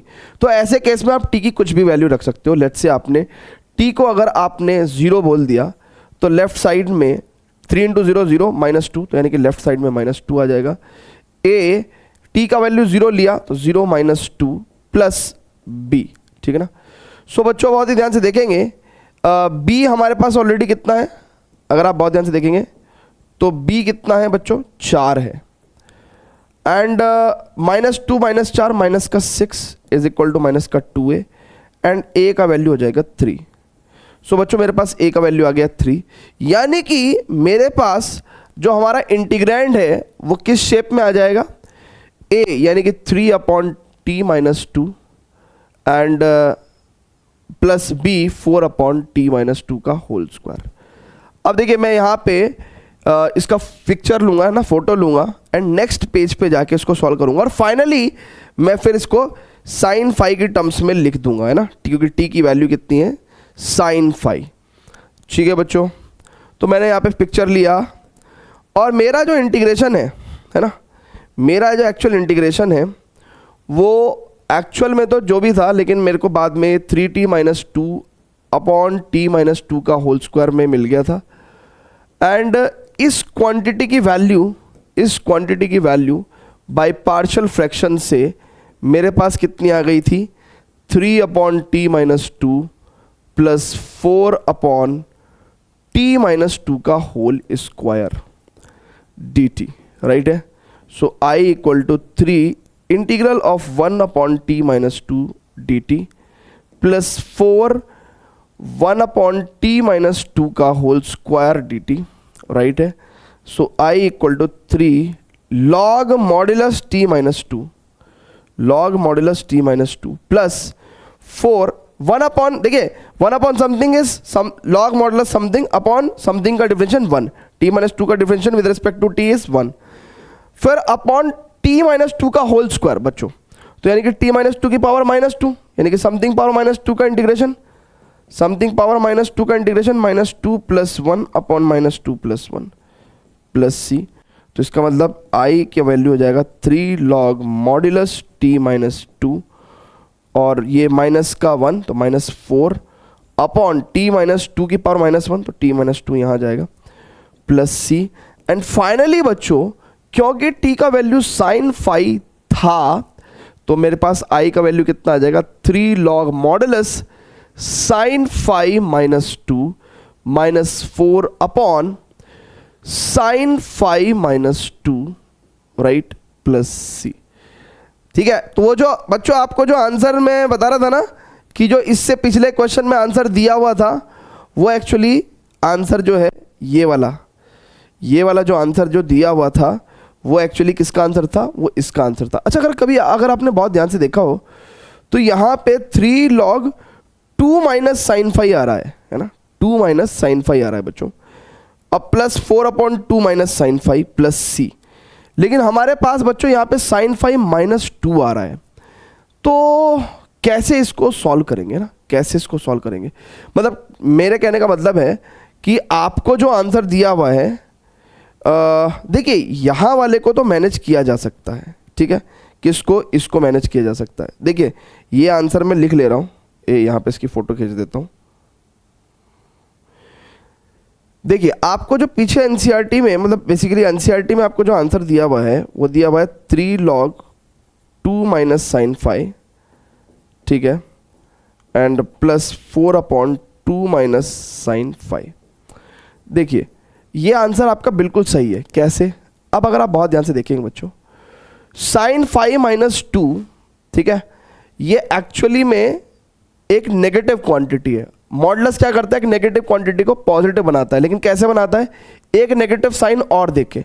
तो या तो आप अपने आंसर को ऐसे लिखा रहने दो, है ना, देखो, या तो आप अपने आंसर को ऐसे ही छोड़ के आ जाओ, ये बिल्कुल परफेक्ट आंसर है, या फिर अगर आप एनसीईआरटी के आंसर से मैच कराना चाहते हो तो मैं आपको लॉजिक बता देता हूँ। क्योंकि साइन फाई की वैल्यू 2 से छोटी होगी तो ये क्वांटिटी नेगेटिव होगी, मॉडुलस एक नेगेटिव देके और पॉजिटिव बनाएगा, तो एक नेगेटिव देगा तो 2 माइनस साइन फाई बन जाएगा ये, प्लस यहाँ पे बच्चों अगर एक माइनस कॉमन ले लिया जाए तो प्लस 4/2 माइनस साइन फाई आ जाएगा। तो आपका जो आंसर है, यानी कि जो हमने निकाला आंसर और जो एनसीईआरटी ने आंसर दिया है वो बिल्कुल सेम आंसर है, ठीक है ना, कोई डिफरेंस नहीं है। क्लियर है बच्चों, हमने जैसे निकाला हम वैसे भी एज इट इज छोड़ सकते हैं। क्लियर है? सो उम्मीद कर रहा हूँ बच्चों आपको पार्शियल फ्रैक्शन टेक्निक समझ में आ रही होंगी और बड़े मज़े से आप लोग इस चीज़ को सीख रहे होंगे, है ना? आपको अच्छे से समझ में आ रहा होगा, हैं जी? क्लियर है क्या सभी को? जल्दी से बता दीजिए, क्लियर है क्या? हाँ, सो बेसिकली यहाँ पे ये जब मैं रिकॉर्ड करता हूँ तो ऐसा कुछ नहीं होता कि यहाँ पे कोई स्टूडेंट होता है। सो यहाँ पे एक लैपटॉप रहता है जिसमें हम लोग OBS चलाते हैं एंड उसी में मैं अपने आप को देखता रहता हूँ, ठीक है? और कुछ भी नहीं है। चलिए, तो इट्स सॉर्ट ऑफ एक्टिंग, ठीक है ना? और हाँ, एक जो टीचर है, देखो लाइव पढ़ाना इज़ नॉट एक्टिंग, बट जो रिकॉर्डिंग करते हैं, जो भी टीचर रिकॉर्डिंग करते हैं, दे आर मतलब वो थोड़ा बहुत मतलब उनके अंदर अब एक्टिंग आ गई है, ठीक है ना? अब हमें अगर कोई मतलब कभी अगर कहीं एक्टिंग करनी पड़ी तो कर सकते हैं, ठीक है ना? कोई ऐसा कोई इशू नहीं है, क्योंकि अब हम ऐसा प्रिटेंड करते हैं कि जैसे हम आपसे बात कर रहे हैं, है ना? तो नेचुरल लगता है कि नहीं लगता है? या ऐसा लगता है कि भैया कुछ और मतलब एक्टिंग लगती है या नेचुरल लगता है ना? कमेंट करके बताना, ठीक है ना? फिर उसके बाद मैं एक पिक्चर बनाता हूँ, ठीक है? पिक्चर बनाता हूँ विदाउट हीरोइन खाली हीरो है भाई, हाँ। तो विदाउट हीरोइन, उसके अंदर सारे हीरो रखेंगे, ठीक है? हीरोइन का बजट नहीं है ना भाई हीरो तो भारत में कितने ही, आप लोग सब हीरो ही तो हो, है ना? आ जाओगे चलो भाई, आगे चलते हैं। तो ये लास्ट क्वेश्चन है ना, आई थिंक, हाँ ये लास्ट क्वेश्चन है, इसको ख़त्म करेंगे and then we are good to go, है ना? पार्शियल फ्रैक्शन हमारा ख़त्म हो गया। अब इसके आगे की जो एक्सरसाइजेज हैं, है ना, ये दो बेसिकली 7.4 और 7.5 में थोड़े लंबे लंबे क्वेश्चंस होते हैं, फिर 7.6 में थोड़ा ठीक ठाक है, 7.7, 7.8, 9 सब ठीक है। देन फिर जाके वो डेफिनेट इंटीग्रेशन में थोड़ा सा लंबी लंबी प्रॉब्लम्स आ जाती हैं, बट अभी उसमें टाइम है, तो यहाँ तो अभी एंजॉय करो, है ना? इधर तो अभी एंजॉय करने की चीज़ है। ओके बच्चों क्या करेंगे भाई दादा? सिंपल साफ प्रॉपर रैशनल फंक्शन है, न्यूमरेटर की डिग्री 2 है, डिनोमिनेटर की डिग्री 3 है। अच्छा, आपको देख के एक चीज़ समझ में आया क्या? हमने आपको एक प्रॉपर रैशनल फंक्शन की फॉर्म बताई थी कि यार x माइनस ए, और यहाँ पे एक नॉन फैक्टराइजेबल क्वाड्रेटिक एक्सप्रेशन, यहाँ पे अगर आपके पास एक नॉन फैक्टराइजेबल यानी कि इसको आप फर्दर टुकड़ों में नहीं तोड़ सकते, है ना? टुकड़ों में नहीं तोड़ सकते। अब ये आगे फर्दर फैक्टराइज नहीं हो पाएगा, है ना? ऊपर तो कुछ भी हो सकता है, एक लीनियर भी हो सकता है, क्वाड्रेटिक भी हो सकता है, कांस्टेंट भी हो सकता है ना? तो इधर उन्होंने क्वाड्रेटिक ले रखा है, ठीक है ना? सो ठीक है, कुछ भी ले सकते हो, ऊपर तो कुछ भी आ सकता है ना, बस प्रॉपर रैशनल फंक्शन बचना चाहिए। इसका पार्शियल फ्रैक्शन फॉर्म लिखवाया था हमने कि x माइनस ए, तो a अपॉन x माइनस ए, और अगर नीचे एक नॉन फैक्टराइजेबल क्वाड्रेटिक एक्सप्रेशन है तो ऊपर हम लोग एक क्या रखते हैं बच्चों? ऊपर हम लोग एक लीनियर एक्सप्रेशन रखते हैं ना, bx प्लस सी। सो इसी को देखते हुए बच्चों यहाँ पे जो पार्शियल फ्रैक्शन फॉर्म बनेगी वो कितनी बनेगी, कैसी बनेगी? X square plus x plus 1 upon x plus 2, है ना, into x square plus 1। This is equal to a upon x plus 2 and plus B x plus c upon x square plus 1, है ना, क्योंकि ये फर्दर फैक्टराइज नहीं हो पाएगा, है ना? This is a non factorisable quadratic expression. LCM लेते हैं भैया, x square plus x plus 1 upon x plus 2 into x square plus 1। यहाँ पे लिखेंगे x plus 2 x square plus 1। देखिए यहाँ पे एक्स प्लस 2 तो है ही, तो a into x square plus 1 और plus B x plus C, ठीक है ना भाई? ये तो पूरी बात है ना भैया, बी एक्स प्लस सी। अरे दरिया, बी एक्स प्लस सी इंटू एक्स प्लस 2। आज आपको एक दूसरा गाना सिखाता हूँ, है ना? दूसरा गाना सुनाता हूँ। तुमको पाया है तो जैसे खोया हूँ, कहना चाहूँ बे तो तुमसे क्या कहूँ, किसी जुबां में भी वो लफ्ज़ ही नहीं कि जिसमें तुमको क्या तुम्हें बता सकूँ। मैं अगर कहूँ तुम सा हंसी, कायनात में नहीं है कहीं तारीफ ये भी कम, सच है कुछ भी नहीं, तुमको पाया है तो जैसे खोया हूं मैं। अब देखिए यहाँ पे एक चीज तो समझ में आती है कि यार एक्स स्क्वायर प्लस 1 को तो कभी जिंदगी में जीरो नहीं कर पाएंगे। जीरो किसको कर पाएंगे? x प्लस 2 को जीरो कर पाएंगे ना। कैसे? x की वैल्यू -2 रखे। सो x की वैल्यू -2 रखेंगे। x की वैल्यू -2 रखेंगे बच्चों। नाउ x की वैल्यू -2 रखेंगे तो -2 का स्क्वायर 4 प्लस ये x की जगह -2 प्लस 1 इट इज a। -2 का square 4 plus 1 plus bx plus C है ना, bx प्लस सी। और x की जगह मैं क्या रख रहा हूं भाई? x की जगह रख तो दूं, x की जगह -2 रख रहा हूं प्लस सी और -2 प्लस 2। अरे दादा ये सब लिखने की जरूरत ही नहीं थी है ना। -2 प्लस 2 तो जीरो हो जाएगा ना भैया। ये क्वांटिटी तो होना है जीरो हो जाएगी भाई। -2 प्लस 2 0, 0 इंटू एनीथिंग 0। तो ये क्वांटिटी तो लिखने की जरूरत ही नहीं है। सो 4 में से 4 1 5 में से 2 गया 3, 3 और 4 1 5, तो 3/5 बराबर a की वैल्यू आ गई। बड़ी महंगी वैल्यू आई है ना। ओके, अब बच्चों बहुत ही ध्यान से देखेंगे। अब बच्चों बहुत ही ध्यान से देखेंगे, बहुत ही ध्यान से देखेंगे। क्या रखेंगे भैया? अब देखो मेरे को समझ में नहीं आ रहा है, लेकिन हाँ अगर मैं x को 0 रख दूं ना तो मेरे पास a आ चुका है, b 0 हो जाएगा, तो मुझे c की वैल्यू निकालने का मौका मिल जाएगा। तो मैं x की वैल्यू को 0 रख दे रहा हूं। अब x की वैल्यू को 0 रखूंगा तो लेफ्ट साइड में 1 आएगा, राइट साइड में a इंटू 1 है ना, 0 प्लस 1 यानी कि 1 प्लस bx तो 0 हो जाएगा c और 0 प्लस 2 यानी कि 2, यानी कि a प्लस 2c बराबर 1 और a कितना है भैया? 3/5 है प्लस 2c बराबर 1, तो 2c बराबर 1 माइनस 3/5 यानी कि 5 कम 5 में से 3 गया 2/5, यानी कि c का वैल्यू कितना होगा? 2 से 2 कट जाएगा 1/5। c का वैल्यू कितना आएगा? 1/5। तो c का वैल्यू भी आ गया भैया हमारे पास। अब मुझे x की वैल्यू -2 0 रख दिया है ना, समझ में नहीं आ रहा अब क्या रखें। तो मैंने क्या कहा भैया आप कुछ भी रखो ना भैया, x की कोई भी वैल्यू रखो है ना, 1 रखो 2 रखो कुछ भी रखो, सेटिस्फाई करेगा left hand side right hand side. x की किसी भी वैल्यू के लिए left hand side right hand side equal ही होंगे, ठीक है। सो मेरे पास a भी आ चुका है c भी आ चुका है, तो मैंने अब x की वैल्यू 1 ले ली। अब देखो x की वैल्यू 1 ले ली ना, तो लेफ्ट साइड में 1 + 1 + 1 3 आ जाएगा और यहाँ पे 1 + 1 2a आ जाएगा, यहाँ पे b प्लस c और यहाँ पे 1 + 2 3 है ना x की जगह। तो 3 = 2a + 3b + 3c।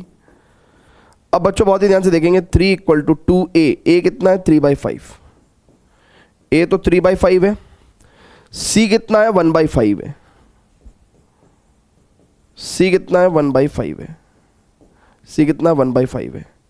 सो अब देखो 3 - 2 × 6/5 -3/5 बराबर 3b। तो बच्चों यहाँ पे बहुत ध्यान से देखेंगे, 5 एलसीएम लिया 15, 6 और 3 और 3b। तो बच्चों बहुत ही ध्यान से देखेंगे ये कितना हो गया? 3b बराबर 15 में से 9 गया 6/5। सो इट इज b का वैल्यू कितना हो गया भैया? 3 दूनी 6, तो यानी कि 2/5। तो b का वैल्यू हो गया भैया 2/5, ठीक है ना। सो b आ गया अपने पास, c आ गया अपने पास, सॉरी a आ गया अपने पास। भैया इतनी जानकारी नोट कर लीजिए प्लीज, इतनी जानकारी नोट कर लीजिए क्योंकि क्वेश्चन सॉल्व करना है ना, फिर नहीं तो अगले पेज पे जाना पड़ेगा। फटाफट से pause the video, note it down बच्चों, pause the video, note it down. Very good. तो मैं वैल्यू रख दे रहा हूँ, ठीक है ना। a का वैल्यू कितना आया भैया? 3/5 आया। और ये रफ में नहीं करना है, फेयर में ही करना है। मेरे पास जगह नहीं है इसलिए आपसे नोट करवा रहा हूँ, ठीक है ना, नहीं तो मैं आगे फर्दर सॉल्व करता।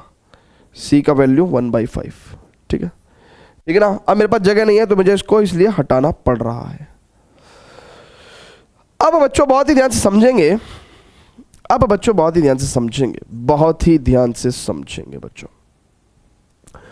यानी कि x² + x + 1 upon x plus to and x square plus one को मैं क्या लिख सकता हूँ, ए यानी कि 3/5 1 अपॉन एक्स प्लस टू और plus B x plus C यानी कि 2/5 X plus C 1/5 upon x square plus one.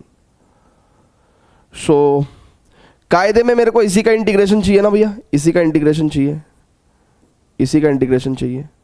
तो कायदे में बोथ साइड इंटीग्रेशन करने से, ठीक है ना, तो इसका मतलब क्या हो जाएगा, ये 3/5 integration 1 upon x plus to D x और प्लस, देखिए यहाँ पे 1/5 बाहर लूँगा तो 2x plus 1 upon x square plus one D x.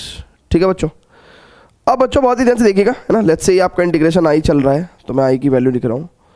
So 3/5 it is 1 upon x plus to D x, है ना। इंटीग्रेबल फॉर्मेट में लेके आते हैं ना पहले। It is 2x upon x square plus one D x plus 1/5 1 upon x square plus one D x. अब देखिए कितना प्यारा फॉर्मेट आया इंटीग्रेशन का बच्चों, बहुत ही ध्यान समझिएगा।